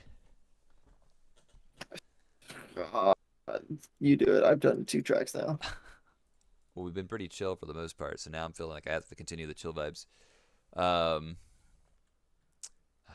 You could do, if you want to do like ending off an epic, you could do the ending credits theme for like black and white.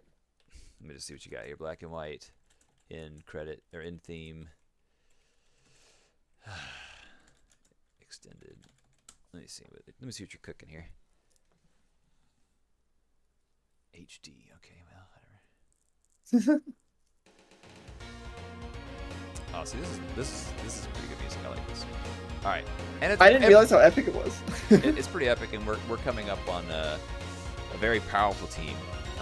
So only lost 1 match in the regular season, so definitely and as you terrifying saw, team as to you look saw in the at. playoffs, definitely a top 4 team in general. So yeah, no, monster team. Arguably one of the best drafters, I would say. Like he knew what he wanted. He knew where things were like overvalued because of how they were in normal OU and where things were undervalued. Round 1, he quickly picked up King Gambit. He sniped. Well, I guess we should talk about King Gambit before I continue down the draft. The yeah, What a crazy mon. I mean, just super powerful in singles. Number He can 1 get in the plus, OU he can get stats the right plus now. 5 or whatever it is from its ability.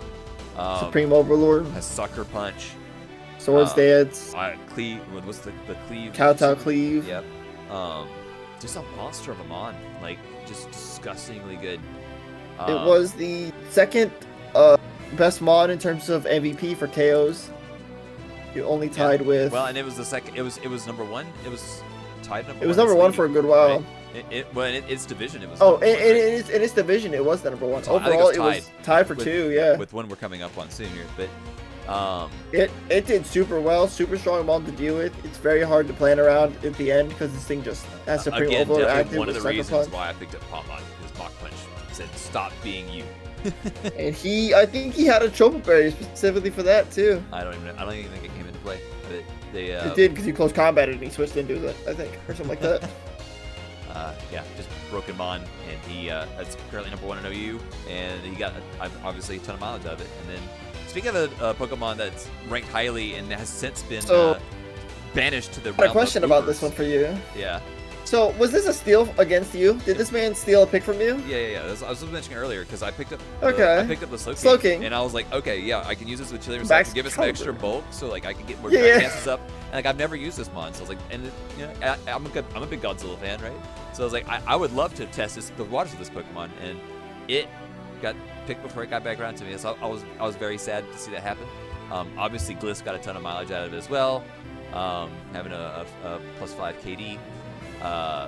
Again, Strong Mon, it's Dragon Ice Shard, Dance, Dragon Dance, the Fire Immunity kind of, a Thermal Exchange. that's so cool. That's such a cool ability. It has the what's its Glaive signature? Rush? What's its signature move called? Glaive Rush, Glaive Rush. Yes, thank you. where it does a ton of damage to your opponent, but the next turn you take double damage Or from their attacks. So. Exactly. And you can just Glaive Rush Protect as well. So very cool mon. Obviously, you can run it with the dice, and you get all the icicle spears. And that was the final straw for it when in the DLC it got the scale shot. Obviously, he didn't have it in this league, but yeah, still amazing, and he used it very well. Now, if you want to talk a very good picks for round 3 specifically, Samurai Hisumi is a great round 3 pick. Just didn't bring it, which is the weird part. Cannot believe, 1, this mon didn't come to many things, and 2, I can't believe this thing lasted until round 3. This thing essentially gets up 3 spikes with C/Edge.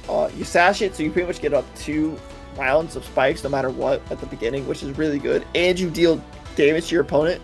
I think it also because has this thing too, which is like obviously nice. This thing has sharpness, so its move Cease's Edge gets boosted. So it's base 65 attacking move. It's boosted by 1.5. So that's like a base 100 power jar type move. That's also setting up spikes. With only caveat being 10% accuracy. Like it's 90% accurate move, so it's the only downside. The way you look at the record here, it almost looks like he drafted this monster that couldn't be used against him. I think the reason the reason we didn't see this mon more is the mons that are better than it are also weak to fighting. So he just didn't want to come every week with like a half weak to fighting team. Weakness. I think. Or actually, yeah. I guess this mon, it's just crazy that it didn't come to anything and that no one else picked it up beforehand. Yep. Such a good utility mon, just to set up spikes. Do tons of damage and then just switch out immediately after. Speaking of his fighting weakness, though, he did make a great round 4 pickup in picking up an Amorous Therian form, a ×4 resistance to fighting. And obviously, what was I going to say? I lost my train of thought. Forget about it. But the yeah, I mean a scary mon. He only brought it to 2 games. Pretty bulky. Yeah, good offensive stats. Yep. It's a very solid mon. Has great move pool, has coverage with Earth Power. I don't think it has healing. I think that's it's good Draining Kiss. Oh, okay. Right? Oh yeah, Combine Draining Kiss. I think you're right. Yeah. And it also gets like Healing Wish, which is good for its bulky mon, where if it's low health, you just Healing Wish, you die, and you get to heal up your next mon. So he's got a lot of good healers here too with one of the next mons coming up, but well, before we get there, we have Regieleki. Yeah, we'll get there. He's the fastest mon. If we had Terras, this mon would have been banned, but he did not have access to it. Regieleki was actually, funny enough, his spinner. But more often than not, we saw it be his, well, actually, I think every time we saw it have rapid spin. But we always saw the screens on this mon, almost always, I should say. Ice Screen and Reflect. Yep. So Light Clay was usually the item of choice, and that thing allowed us to do a lot of setup sweeps early on in the draft. I think he kind of slowed up on that a little bit because he started worrying about his differential. You see that for the first 2 games there, he lost a lot of mons doing setup, particularly between the Regieleki doing the screens and the number 7 pick, which we haven't gotten to yet. But yeah, obviously Regieleki still a very solid mon even without Terra, just not as broken because they reduced Transistor and of course not having Terra Electric or Terra Ice for that matter. Just doesn't have the move pool. Yeah, this mon was so good in the gen before it had its ability nerfed, while Regidrago kept it. Kind of crazy. Well, and that's fair. Drago didn't deserve to suffer for Leki's sins, right? Well, usually they just nerf both, but this mon was just so busted that they're like, nah, let's only nerf. You're correct in saying that, because, like, for example, in Aerial 8 and all those other moves like that got hit, it's like, did Pinsir really need to lose damage? It's just he was so good that they had to nerf him specifically. No, it was because of the pixelate that they did that. But they, like you said, they did it across the board, whereas this time they only did it with Transistor. Oh no, I'm talking about they had to do this one specifically. Oh, okay, yeah. Transistor. Yep. I was saying he was so good they had to nerf specifically Transistor. No, I'm talking about only Transistor. Yeah. Speaking of somewhat annoying things, yeah. So the thank goodness that this thing did not have Scald during the good God, yeah. prior to the draft. It doesn't have Scald, doesn't have Toxic. I think it since has gotten Scald back. I'd have to check. They were pretty selective. He was very proud of this. I am very proud of Game Freak for being selective on what they gave Toxic and what they gave Scald. Like, they were very cautious. I will say this checklist was very proud of picking up a Lomomola. Then he only brought it one time. That's good. I Mon hate him is a for bulky, this. Dude, that's the story of his life. He's got 3 Mons that are in his first top. He's got 3 Mons in his top 6 picks that he brought 2 or less times each.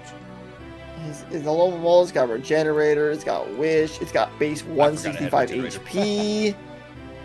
Nate gets Flip Turn now, which I hate, but thank God it didn't have it back in the... Dude, if this thing had like Flip Turn and all this other stuff... Yeah, if it had Flip Turn and Scald back then, good God, he would have brought this thing to every game, and there's nothing we could have done to stop it. OU in singles this month.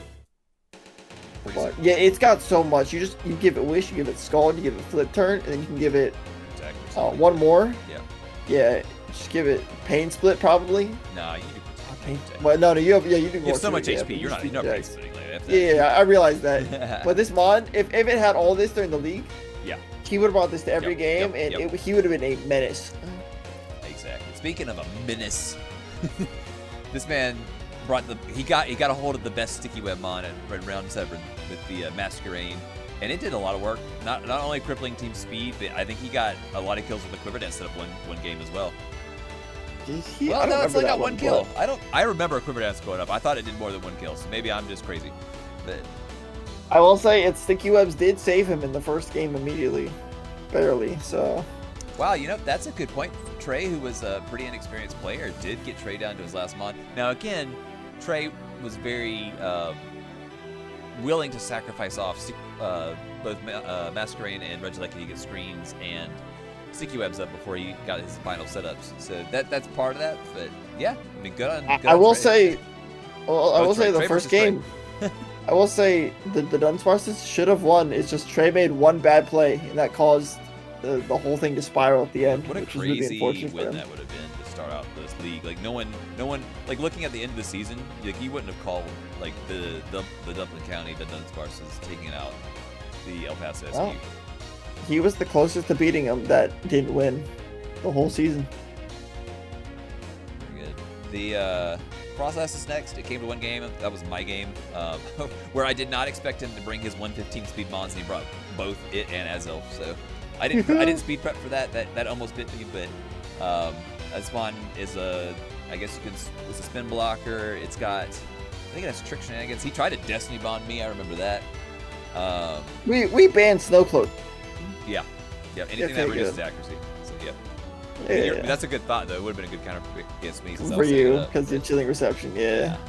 Not a lot to say. He didn't bring it up one time.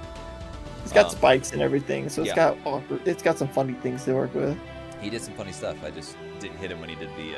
I think he did it against Tinkaton, and I just didn't Gigaton hammer that turn. So. Yeah. Next up is a very terrifying Mon that I'm surprised went all the way to round 9 before getting picked up. At 14 points, we have Thunderous T. Thunderous Therian. What an interesting little guy that can just sweep teams. This thing's got Volt Absorbs. You have an electric resistance. It's got just massive attack stats, and it's very fast. So I mean, you have terrifying guy. Yeah, that's a very good Mon. He got nasty plot, agility. That's right. He can I was very afraid of sweep through teams. I was very afraid of it. I don't even think he brought it against me, but nope, he didn't. I prepped for it. Like, this thing rips your team apart, and he didn't bring it. I brought Ice Punch on it, I should say. But yeah. Dude, the amount of times you and I prep for like a specific Mon, and the other person never brings it. Dude, I think it's been almost every game. Yeah, I can't tell if that's good or bad for us, right? Because like we have all these move slots, but at the same time we were scared of it. So it's like I don't know if that was good or bad, but yeah, for sure. Speaking of this little guy, I'm trying to say speaking of because I've been doing that as transitions for the past few months. But the Azelf. Speaking of a little guy, yeah, he did. Typically this thing is like a lead suicide rocker. Suicide explosion. Yeah, and I think he did do that at least 1 game, but this Mon he did it once. Yeah, he got a lot out of this Mon, and you look down, it's got the 5. I think it's tied for his second most best KD.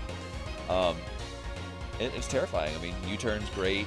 It was hitting hard. He did a really cool play, or tech, I should say, where he teched on Water Pulse, Space 60 move, but he hit the Sweet Arcanine with it for the times per effective knockout. A good Mon. It's got great coverage.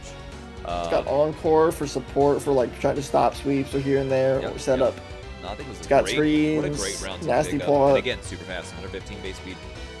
Yeah, this thing, it doesn't taunt. It can do pretty much anything you want. And it's got pretty good, you can choose to be a physical attacker or a special attacker, pretty much. It's okay bulk. It's usable, so it's not going to like die instantly, which is good. It's got levitate, nice ground immunity, especially for a team that has like Lucky and King Gambit on it. Now, Articuno, he brought it one game, not regular season. It was the game that he lost against the Clotsire PC.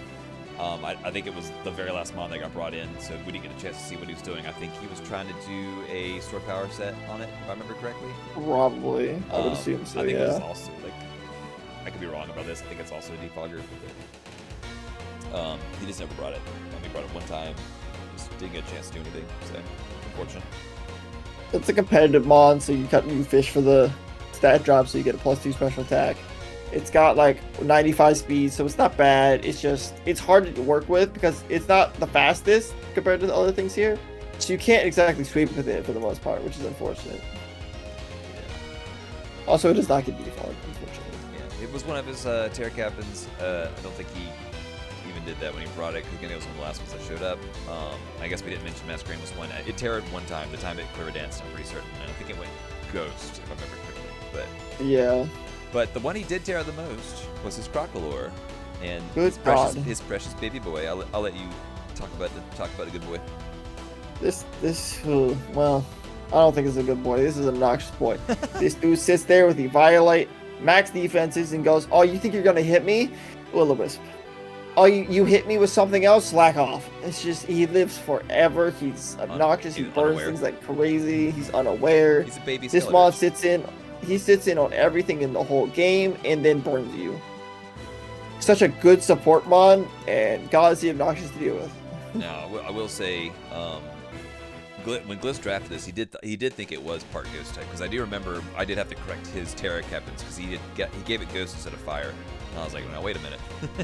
Wait, can we look at his Terra types real quick and just look at the goatedness of it? Fire, water, grass. You got the Holy Triangle. I respect it. Actually crazy. Yep.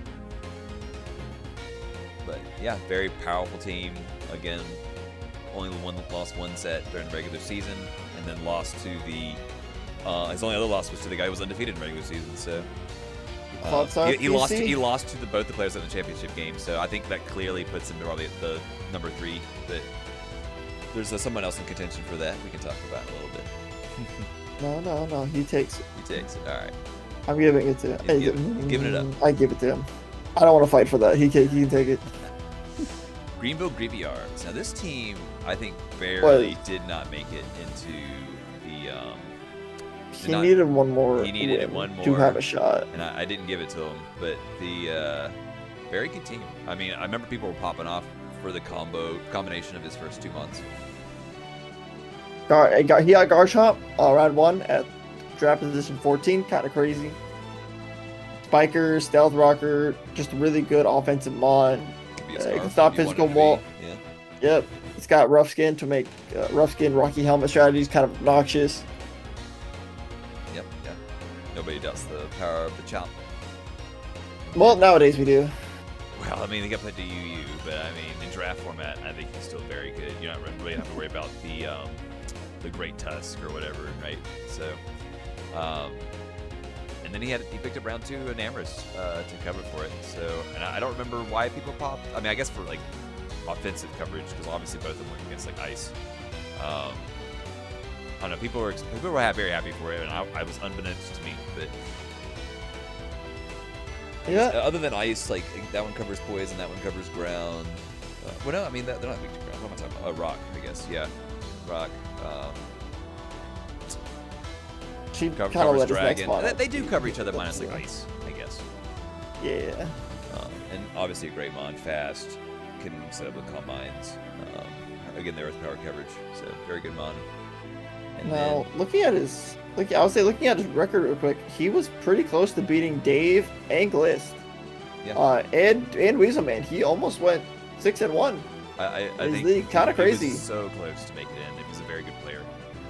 Yeah, he played really well. It's just a couple unfortunate. Oh, he lost to Dave specifically because he got freeze dried frozen. That was the Oh only my reason he didn't make God. Why did the you playoffs. remind me of that? David That was clearly. the only one. Dave had lost that game and got the Eh. 1 in 10 freeze. I remember that. That was so Uh-huh. sad. That's the only reason why Nick didn't make playoffs. It's a very It- dude. That was if that, depressing. if that, That was if the that most had sad got, if he thing. had not got that freeze, he would have been in playoffs and Dave would not have been. Yep, That is that's crazy. insane. The very first game of the season, man. God, why'd you have to bring that up? Dude, because I remember, That because it was the most hurts. depressing thing I've ever That watched in hurts my so life. much. Well, the third mon, Next Volcanion. Volcanion. What you got? I have no clue what this mod does. All right, it's got water absorb. It's got Scald. It's got fire. Water. It's got better Scald. It's called. Is it signature move though? No, Before the DLC happened. no. It had. Well, okay. Yes, he was yeah. the only mod who had it. Okay, yeah, but it's It not was his his signature signature move. move. He's got steam eruption or whatever. But yeah, But Scald was essentially its signature move before the DLC. sure. Why It, not? it was the I only mod who I had think it. he typically ran boots in this. I think he scarfed it for 1 or 2 games. Yeah. To pick up some kills. That's pretty much it. It's a bulky, strong attacker. Yep. But usually has to run boots because hey, fire type. It came to everything, same thing. It was either boots or scarf, and it just hit Hydra Steams. And I think it missed a move here or there, and cost them a couple games, which was unfortunate. But The next mon is pretty scary for the most part because it has two things. One, it's got base 130 Mach Punch, and 2, it's got decent speed Spore. at 70 with Spore. yep, Technician Breloom with Spore, kind of terrifying. Got to make sure you can have something to deal with it, or else it might just take a chunk out of your team. It made me run goggles. So. Yep. And then Umbreon, this was one of my favorite picks for my first singles draft league. He's such a monster. Unfortunately, he lost Toxic. I think he got it back. I think he got Toxic back. So this mon I think so, in yeah. future single leagues will be much better. But yeah, It did, yeah, I you're really like if it had Toxic, the potential for it being, it probably wouldn't be 9 points if it had Toxic, but in this format it could have been a Terra Captain, which seemed hype at the time. But yeah, without Toxic, this one kind of just sits there and it kind of gets set up on, so it's kind of hard to use. Yeah, but he how much did he bring in? Only 3 games? Yeah. It was something you have to prep for, but it's not as terrifying as it used to be, so. Yep. But it will be again. It will be again. Now, the next pick was Raichu, who Good he boy. later picked up Pincursion specifically to get the Electric Train going for this mod. Well, and also Because without Electric Train, Yep. this mod just doesn't do too much. It's kind of middling. well, I mean, so I'll give Raichu some credit. So Raichu has, I think, a solid base 110 speed. It does. It's attack stats aren't great, so you kind of need that Specs. electricity to be able to Wait, make its electric moves do more. Yeah, but again, he's got stuff. So I mean, he gets an extra stab being a low one. So he's got Psychic, he's got Thunderbolt. So he's doing good damage. He's got good coverage in Grass Knot and Surf. Again, 110 speed with Volt Switch. So I do think Raichu's still very solid. It was 7 points. It could have been a Terramon. It would have been kind of like your case with your Jolteon, I think. But I think his Terra options are pretty good. Regardless, River Rim for sure. Maybe not the Colossal. Yeah. Red Red was a great Terramon. That mon I was terrified of. I can't remember if he brought it against me. I feel like it was another one of those cases where I was terrified and then they didn't bring it. Yeah, he didn't bring. This I remember mon because I used it this mon's versus you, crazy. yeah. It's a mon that has, I think, like pretty high speed. Like it's got like 90 or something, and then it gets shift gear, which gives it +2 speed and plus attack. Yep. And then It's it's got good. It's type got coverage. filter. So it's got the filter ability too, which makes it so it only receives, I think, 3/4 the damage in super effective hits. Mhm. So, which I think only has 2 weaknesses, which is fire and ground. It's steel poison, so I think like Fighting ground, is- and then yeah, it's fire and ground. I think because I think fighting is neutral, psychic is neutral. psychic's neutral, and yeah, I think you're right. Yep.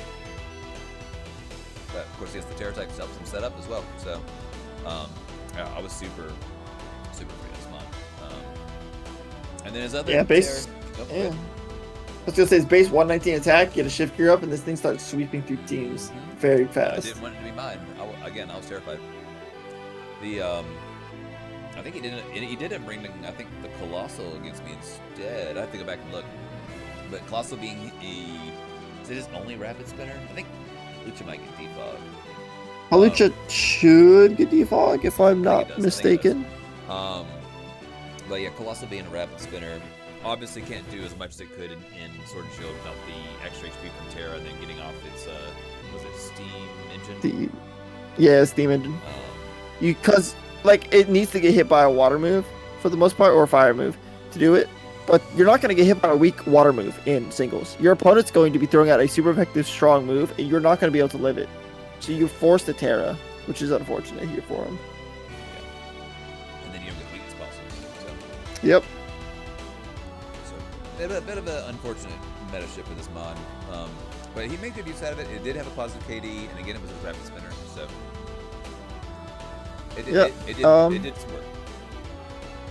No. So I think he got this later. I think this was a trade afterwards. Was Halucha? It was. I think he traded I guess he traded both Golduck and Lycanroc to get the Halucha. He traded for Halucha and Pincursion because I think he had points left over beforehand. Otherwise, it doesn't math right. So yeah, he had to have points left over somewhere.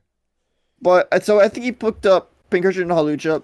So because he could have Electric Train for both Raichu and Halucha for Burden.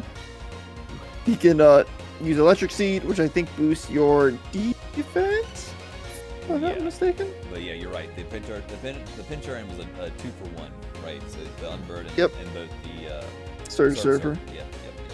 I still think Surge Surfer should make Levitate.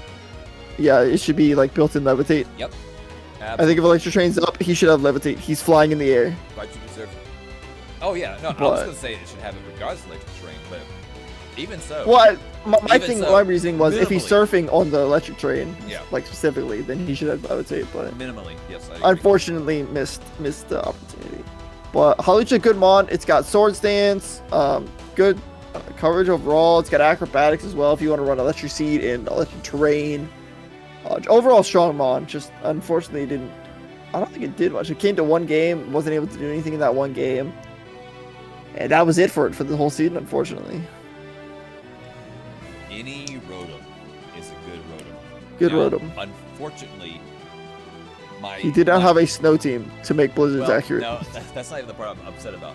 Is that my caveat to that was the worst Rotoms at least had Terra. He didn't have the Terra points because Rever Broom was 8, so he could not total 15 and also have the Rotom Frost. So I agree that Rever Broom was more important. But it sucks that Rotom Frost was not a Terra captain. That would have been such a good mon. Other than that, it came to 2 games. Did kind of middling. I don't really remember it doing much. I think it got a couple kills here and there in one game. But other than that, didn't really do anything. Unfortunately. I mean, again, needed to be a Terra captain.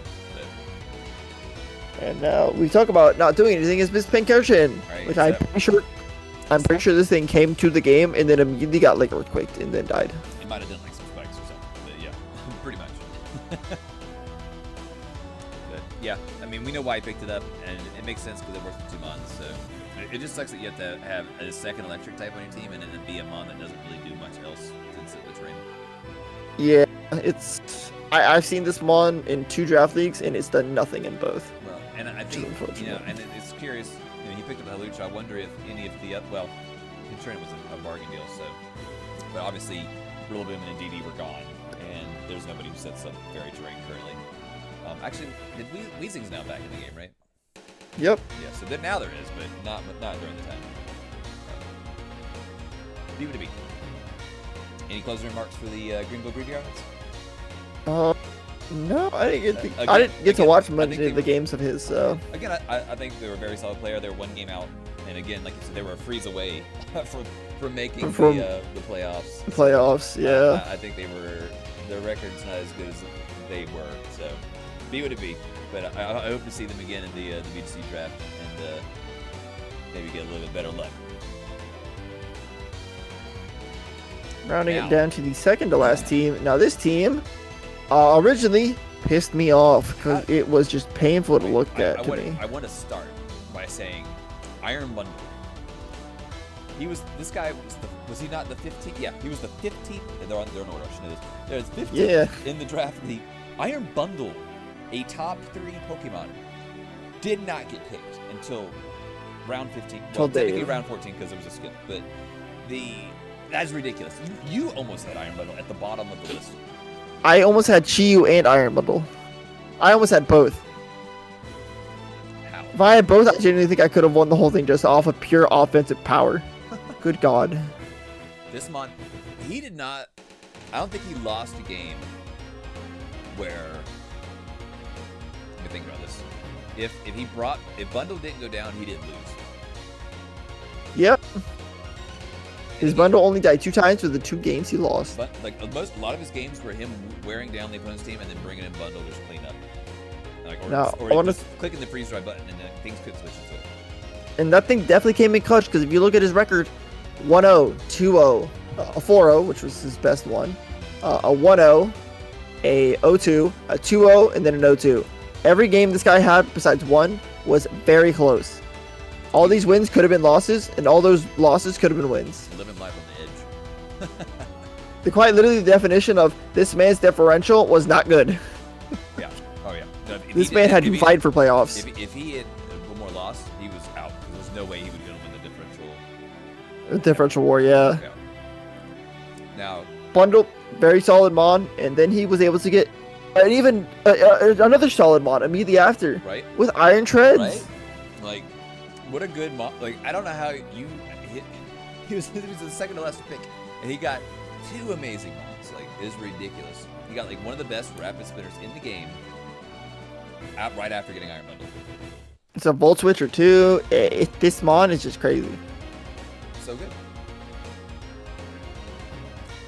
And it's like really fast too. 106 base speed too. Good defense, good attack, good pretty much good everything. Just a good all-around pick. It also has knockoff, so. Yeah. Oh wait, does it? Pretty certain. I think it does. You're right. All the elements do. Yeah. So yeah, just ridiculously good.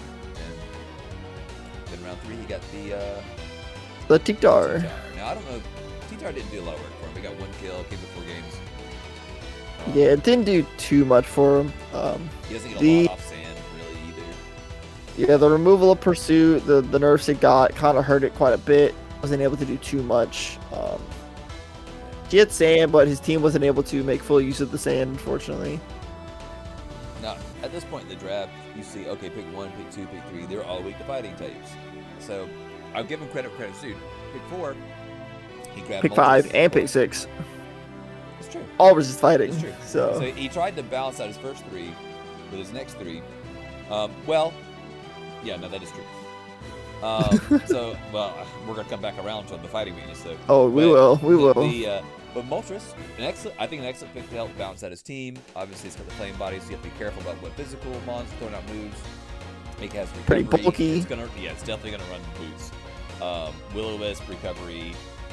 And I guess that flamethrower to round it out. It's like very solid mon. Great pick for his team. I have nothing bad to say about that. Screamtail, I could have plenty of bad things to say about this mon. Let me talk about my. So, this man's playing a match.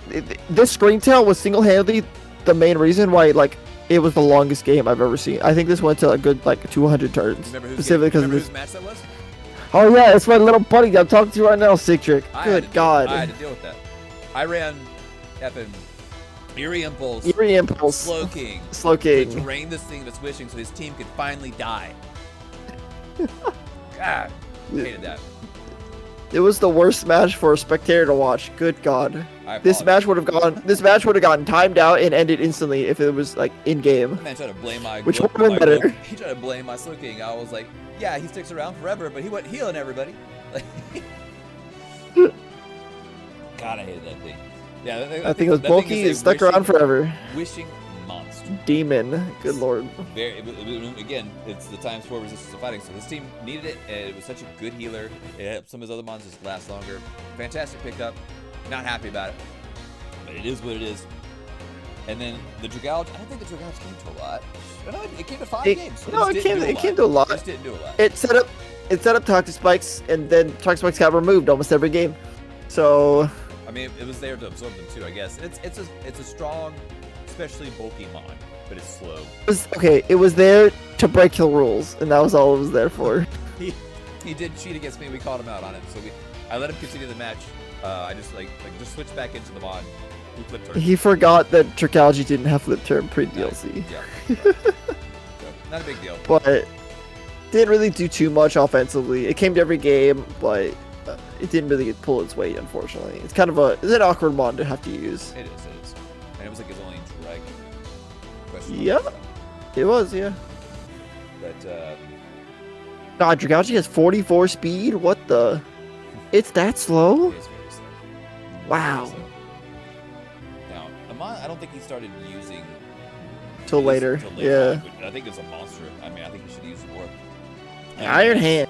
Like in testing, I- this mon is a menace. It is so bulky. It is so strong. It's got healing and drain punch.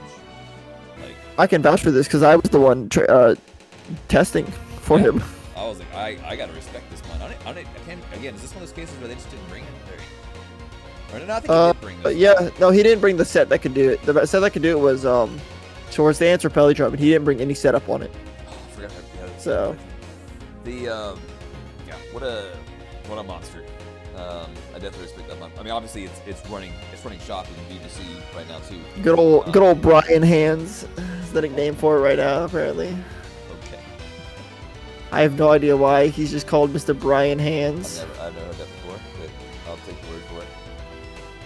I don't know why he was so gung ho on picking up this Delphox.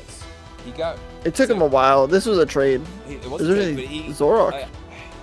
the Zoroark was like one of the mons that was helping him like win some of these games, and like I was so surprised to see Zoroark go.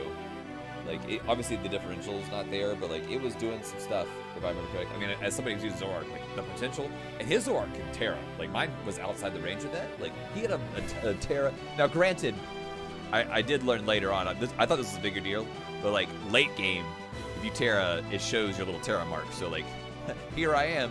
But you know, late game, if your opponents pay attention to your health, that might not be a big deal, anyways. But I remember the first game. I remember Iron Bundle Terra, and my first thought was, "Wait, what? That mon can't Terra?" I didn't get tripped up by it except for like I'd go back and watch a replay, and I'm like, wait, what is he? Yeah, oh, you you messaged me like, "Did we call him out tearing the Yeah. wrong one?" I'm like, "Sig, Yeah. keep watching." So I was smart live, but when I was replaying, I wasn't thinking about it. But the Yeah. I mean, and it's really embarrassing for me as somebody who has this work. But the yeah, the Delphox, like I guess you scarf it, and then like you have like Dazzling Gleam and Fire Move and like, Magician. I don't know. Like I have no idea, in all honesty, why he picked it up. but- yeah, I don't either. He's got the Now- defense bars. So, where this was originally, I think this was originally the Hoopa in that slot right there. Where was the Brute Bonnet? The Brute Bonnet was. He traded. What did he trade that for?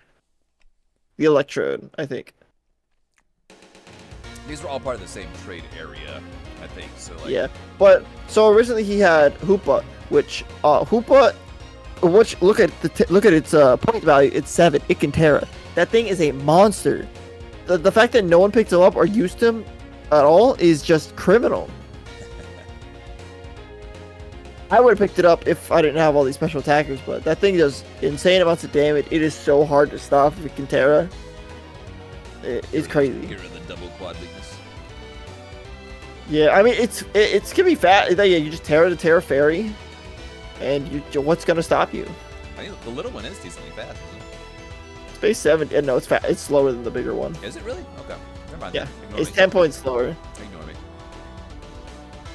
But this thing is just insanely good. The fact that it didn't get used is crazy. Yeah, it's kind of sad because this thing is a monster. I almost feel like we're talking more about his mons he didn't have anymore than we are talking about his actual team. Look, I have to, because the mons he had are crazy. He had Yeah. Bonnet too. It was like one of the fastest spore mons. The, Yeah, it's sad. Yeah, and I did Sucker Punch Spore. We're already talking about it. Might as well finish talking about it. And it was one of the ones I kind of wanted at one point too. But the It was my original mon. that's Close right, you started combat, with that spore, one. seed That's bomb. Right, that's right. What made you give it up? The fact that I had 3 grass types on my team. Oh, okay. Checkmate. Yeah. Well, he did pick up the Dunsparce, which he did get a lot of good utility out of that. He did. So those parts. The only problem here is that he didn't have it as a Terra mon. Terra Dunsparce is very good. Is the option to set up coils. You hit glare. It's a very obnoxious mon to deal with. I think he but- could have beaten, who was it? It might have been List, where like he did a very awkward play where I think there was a mon on a timer, and he chose to attack again instead of healing up more. I can't remember. Yeah. I can't remember that's why he lost that. I know there was. That's one of the. Yeah, no, it was a reason. I remember Or seeing maybe that. it might have Yeah. been versus Colin. I know there was another. It was another thing like where he switched into the Screamtail as opposed. We'll talk about playoffs later. The But- Dunsparce I think was a very good mon. It did better than I thought it was going to do. But it was The only annoying, problem it did here is that glare, spread paralysis, put up rocks. I think. I don't know. It kind of needs Terra to be really good, but the problem here is that Knucklestack and Electrode, his next 2 mons, Need it. both need Terra. They do. Like need. and I will say that Knucklestack put its work. I've seen Knucklestack do so much work. I've been team building with another friend who's using it in his league, and Knucklestack is an absolute monster. Yep. That was another reason why I had brought Eerie Impulse, not only for the Screamtail, but in case the Knucklestack showed up. Yeah, hits recover. I've seen this team. I've seen that thing 6-0 teams before, so it is very dangerous to deal with. On that note, I'm trying to think. Did I have? I'm trying to remember if I had the covert cloak on, so thinking for that. But either way, I think you might have stolen my idea for that. I think everybody stole that idea for that. Once, because the Yeah, organical. I did that. I did it one time, and everyone was like, Good idea. that's a good idea." Well, fair enough. You did, yeah, you did. You had eerie spell, flamethrower, power gem, and chilling reception with covert cloak. The Also, we've been calling it eerie impulse. It's eerie spell. Eerie impulse Oh. is a different move yeah, entirely. you're right, that's the one that drops special defense, I think. Yep. The, Oh no, special attack. oh, okay. It's a special attack -2, but It's a yeah. decent move in BGC, I think, if I remember correctly. But was it something you? I can't remember now. I might be making that. Either way, the Knucklestack was definitely an annoying mon. It's baby Garganackle with Eviolite. So Very obnoxious, very good. and of course he had I guess before I talk about this last one, he did technically have an Avalugg at one point. I don't remember when and where he got rid of it. It has Rapid Spin and Ice Shard, and that's Avalugg. Anyways, he had an Electrode, which he was so hyped about this mod. And granted, Let me talk about this one real quick. Sure, you got it. So in his draft, I was the guy who was drafting for him for certain picks because he couldn't be there. This was on his original pickup if he wasn't able to get Iron Hands. He said if Iron Hands wasn't available, get Electrode. And then later on, he thought about it and was like, wait, Electrode is still really good if I give this thing Terra. And then he didn't give it Terra Ice. So if And you I look was at- very confused. If you look at the league that we got the tier scoring from, this Electrode, for whoever's team it was, had it. It did a lot of work. I think it might have been Joey. Either way, I don't have the it bookmark doesn't matter. anymore, which sucks. But Outside yeah. of Regilecki, fastest mon, 150 base speed. Kind of okay at special attack, but it can Terra and either boost that or it can change and get some more coverage. It's really the Pokemon's weakness is it doesn't have a lot of hard-hitting moves, but it can U-turn, or not U-turn, Volt Switch.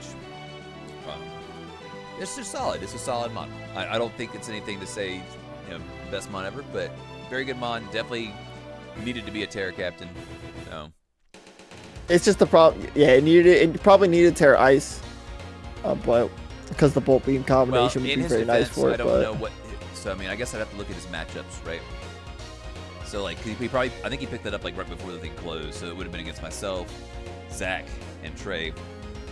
So I don't know if Terra Ice does anything to Trey. I have some ice weaknesses, so maybe against me, and then like the Crown and Iconoids, I'm trying to think what ice weaknesses. So it might not have made sense. I don't know. At that I point, mean, it hits Tusk, it hits Flinigo, it hits Regidrago. Well, so does Fairy, right? I guess so. Yeah.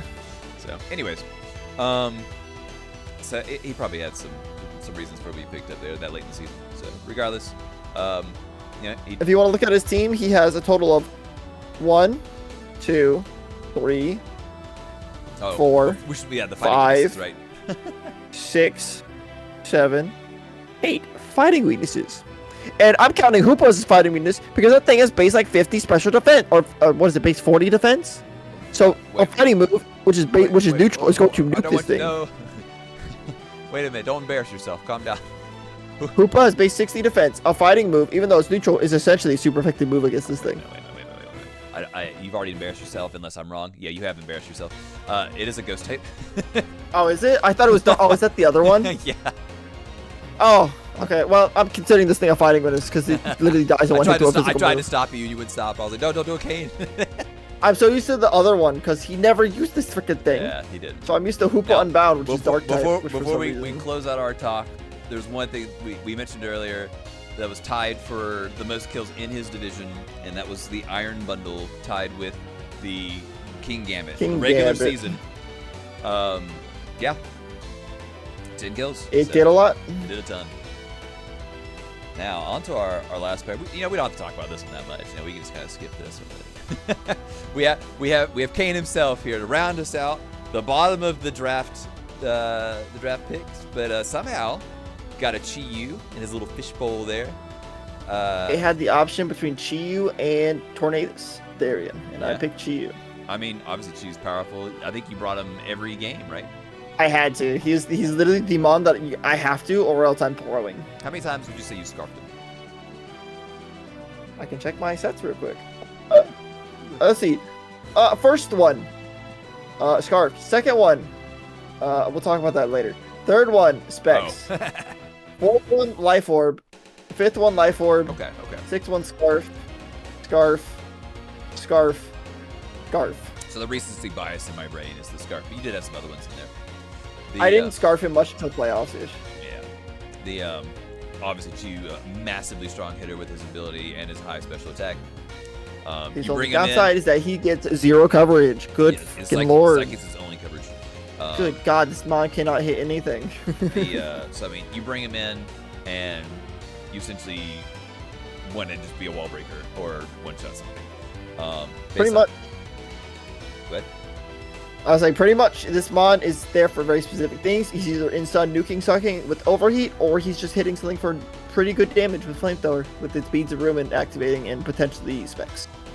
So he just hits really hard for a tiny little goldfish. This mon did not disappoint. He had the highest differential in the regular season, not only in his own division, but in general, with 11. So regular season champion in kills. So definitely pulled his weight for being your round 1 pick. And certainly supported by your immediate round 2 pick being at the bottom of the draft with Torkoal and the Sun. Your Rapid Spinner, your rocks, setting up your Sun. Go ahead. The most boring pick I've ever had to do, because this mon literally never changed besides like 2 moves. Good god, I think he was 252 HP, 252 on defense every time except for one set versus Tekka, which I think I gave him attack specifically so that Stone Edge could kill Volcarona, and that was it. I think that's perfectly fine, and I think Torkoal's a cool mon. I respect him. He's so bulky, as we saw him tank the Thunderous that I thought for sure you were about to get swept by, and then the Thunderous did nothing. Plus Thunderous did 20%. Did 20% with Thunder Punch to Torkoal. I was like, oh! Now, Torkoal's a champ. Definitely the most boring mon to build for, because it's literally just always going to be 252 attack. 252 HP, 252 defense, and then I'm probably going to have like Stealth Rock, Lava Plume, Will-O-Wisp, Earth Power, Rapid Spin, Clear Smog on occasions for funny options, but yeah. Yeah, I mean, you definitely had some again, Rapid Spin and Rocks were always staples, probably a fire move, so I get your point. But obviously it was great for your team. Your third mon essentially leaned into your Sun. You committed to Sun at this point. You got your Chlorophyll. But speaking of no coverage moves, it does have Ice Spinner, I guess. Spinner. Which is good. But other than that, it's got its steps. So like this mon. I also interject and say, never mind. When I said Torkoal was the most boring, this was the most boring. I don't think I changed up this Mon's moves at all. I think Torkoal was way more interesting than this Pokemon. This Mon had the same exact moveset every single week that I brought it. Well, I think maybe you did Hustle, and you changed the ability sometimes. That was the ability, but it had the same exact moveset every week that I brought it. Yeah, I agree. It was pretty boring, but it did perform well. It went to 4 games and got at least 2 kills on average. And was like their second highest. One team. So I mean, it proved itself to be a good number 3 pick for you. And I don't think you have any regrets picking it up. No, the only sad part was it just didn't have coverage for certain things, which hurt it a bit. But it did pull its weight in the end. It ended off with like a +5 differential, which is kind of nice. Oh yeah. Now the next one. Go ahead. May I talk about my reasoning for why I picked this up real quick? Well, I was about to say you picked it up because you hated it. I thought you didn't want anybody else to do it. But go ahead. Exactly.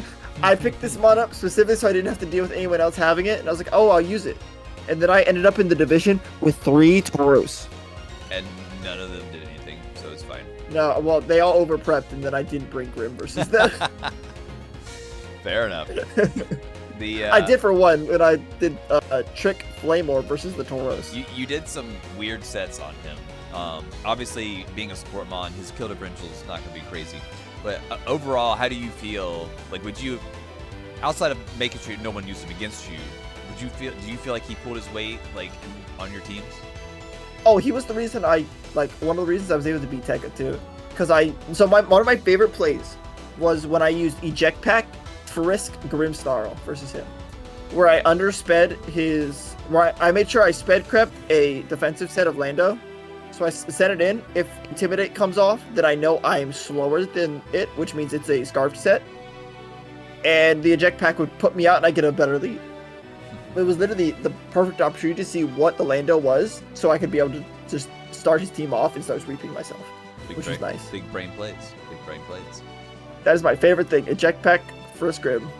Goated. You know, I feel like we have it. You mentioned Tekka, and maybe we should have mentioned him when we were talking about the Goldfish, but I think what a lot of people would have been considered the biggest pop-off play, potentially all season, involved the Fish and Tekka's team, where we decided to go with a what's that? Mirror Herb. Mirror Herb. Thank you. We decided with a Mirror Herb Chi-Yu, and you switched it into the Shell Smash Oyster. GG's. I realized that this is a problem. I was like, what if Chi-Yu just decides to say, nah, that's my boost?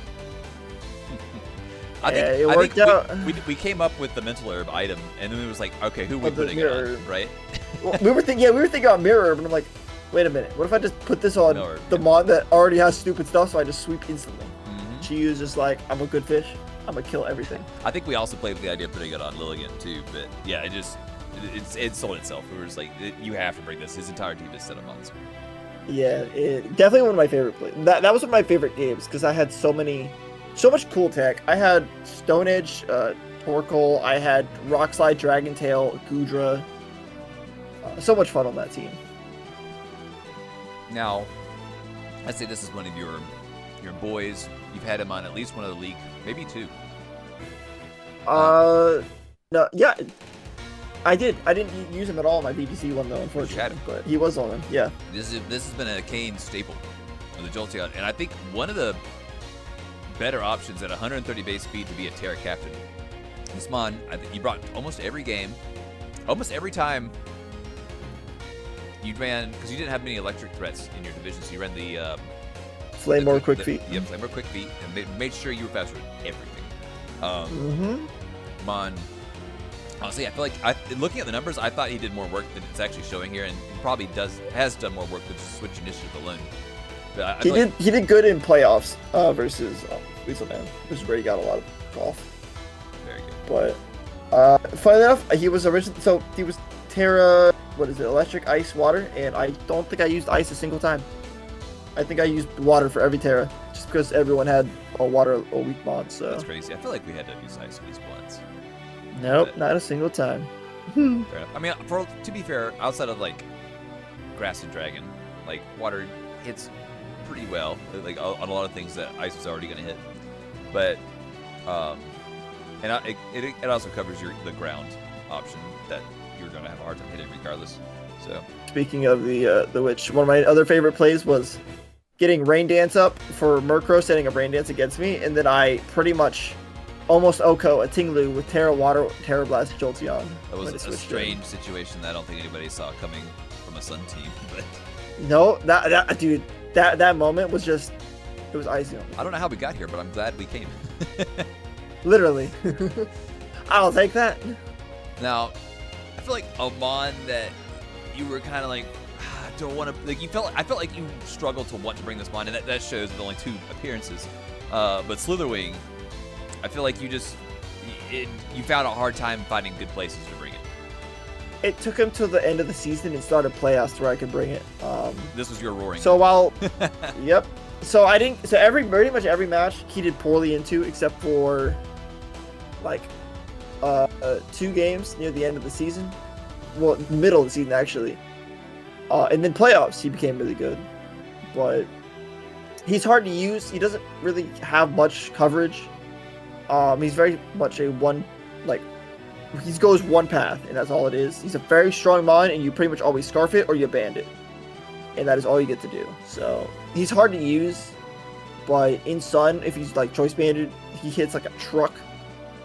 But, he has the potential to sweep, too, if you Scarf it and get a Sun boost up. But, he did sweep a few teams, though, I think. I think he swept, World's team, and then he helped me sweep Weaselman's team. I mean, he got 4 kills from only 2 games, so he at least got a pair. At the very end, he was my second best differential with the +7. With the playoffs. Okay. Yep.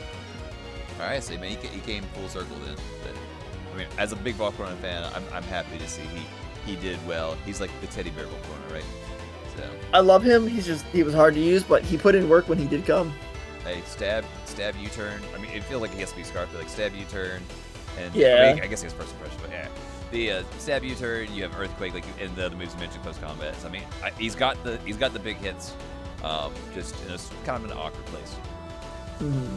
Now these next 2, these are pickups for you, and I think I yelled for you to pick up both of these, but there's not a bad slow to pick up, and you certainly picked up a good Mon in Slowbro. Just a physical monster, good typing. Didn't have Scald yet, unfortunately, but a Regenerator Cormon nonetheless. How many games did you end up bringing? You brought it to 3, and you picked it up. I don't remember what round you picked it up. But after week 1, literally right after week 1. Was it early on? I picked it up. Yes, it's there because Slowbro Great Mon, Slack Off, Future Sight. Also has Flamethrower in your Sun team, so hey. Flamethrower. Yeah. Good Mon, just very good, like physically bulky. But if we want to talk about the 2 Mons down there in the pickups, Skolvin and Brute Bonnet, why did I have 3 Grass Mons? They're doing nothing for my team. You're just trying to get your team flamethrowered by your own son. Literally, I'm asking to die, and I was like, these Mons gotta go. You didn't even mention the Orthworm, who was Steel type, so you were trying to melt your own team. Yeah. Which none of them came to the show, so like, whatever, but...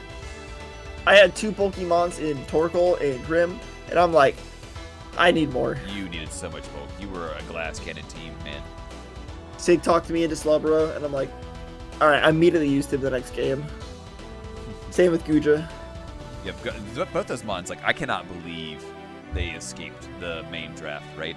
Obviously, they're even more monsters now after DLC, but that doesn't apply here. But Gudra being a huge special wall, Soba being a big physical wall, both of them have tons of resistances. It just rounded out your team. It just made sense. Yeah, good Mon. Gudra's option to be both physical and special, so it gave me the option with Rock Slide versus Tekka for Volcarona. It gave me Dragon Tail options as well as Stop Sweepers. I'm pretty certain you did Dragon Tail in there somewhere. But... Yep. Yeah. Let me go.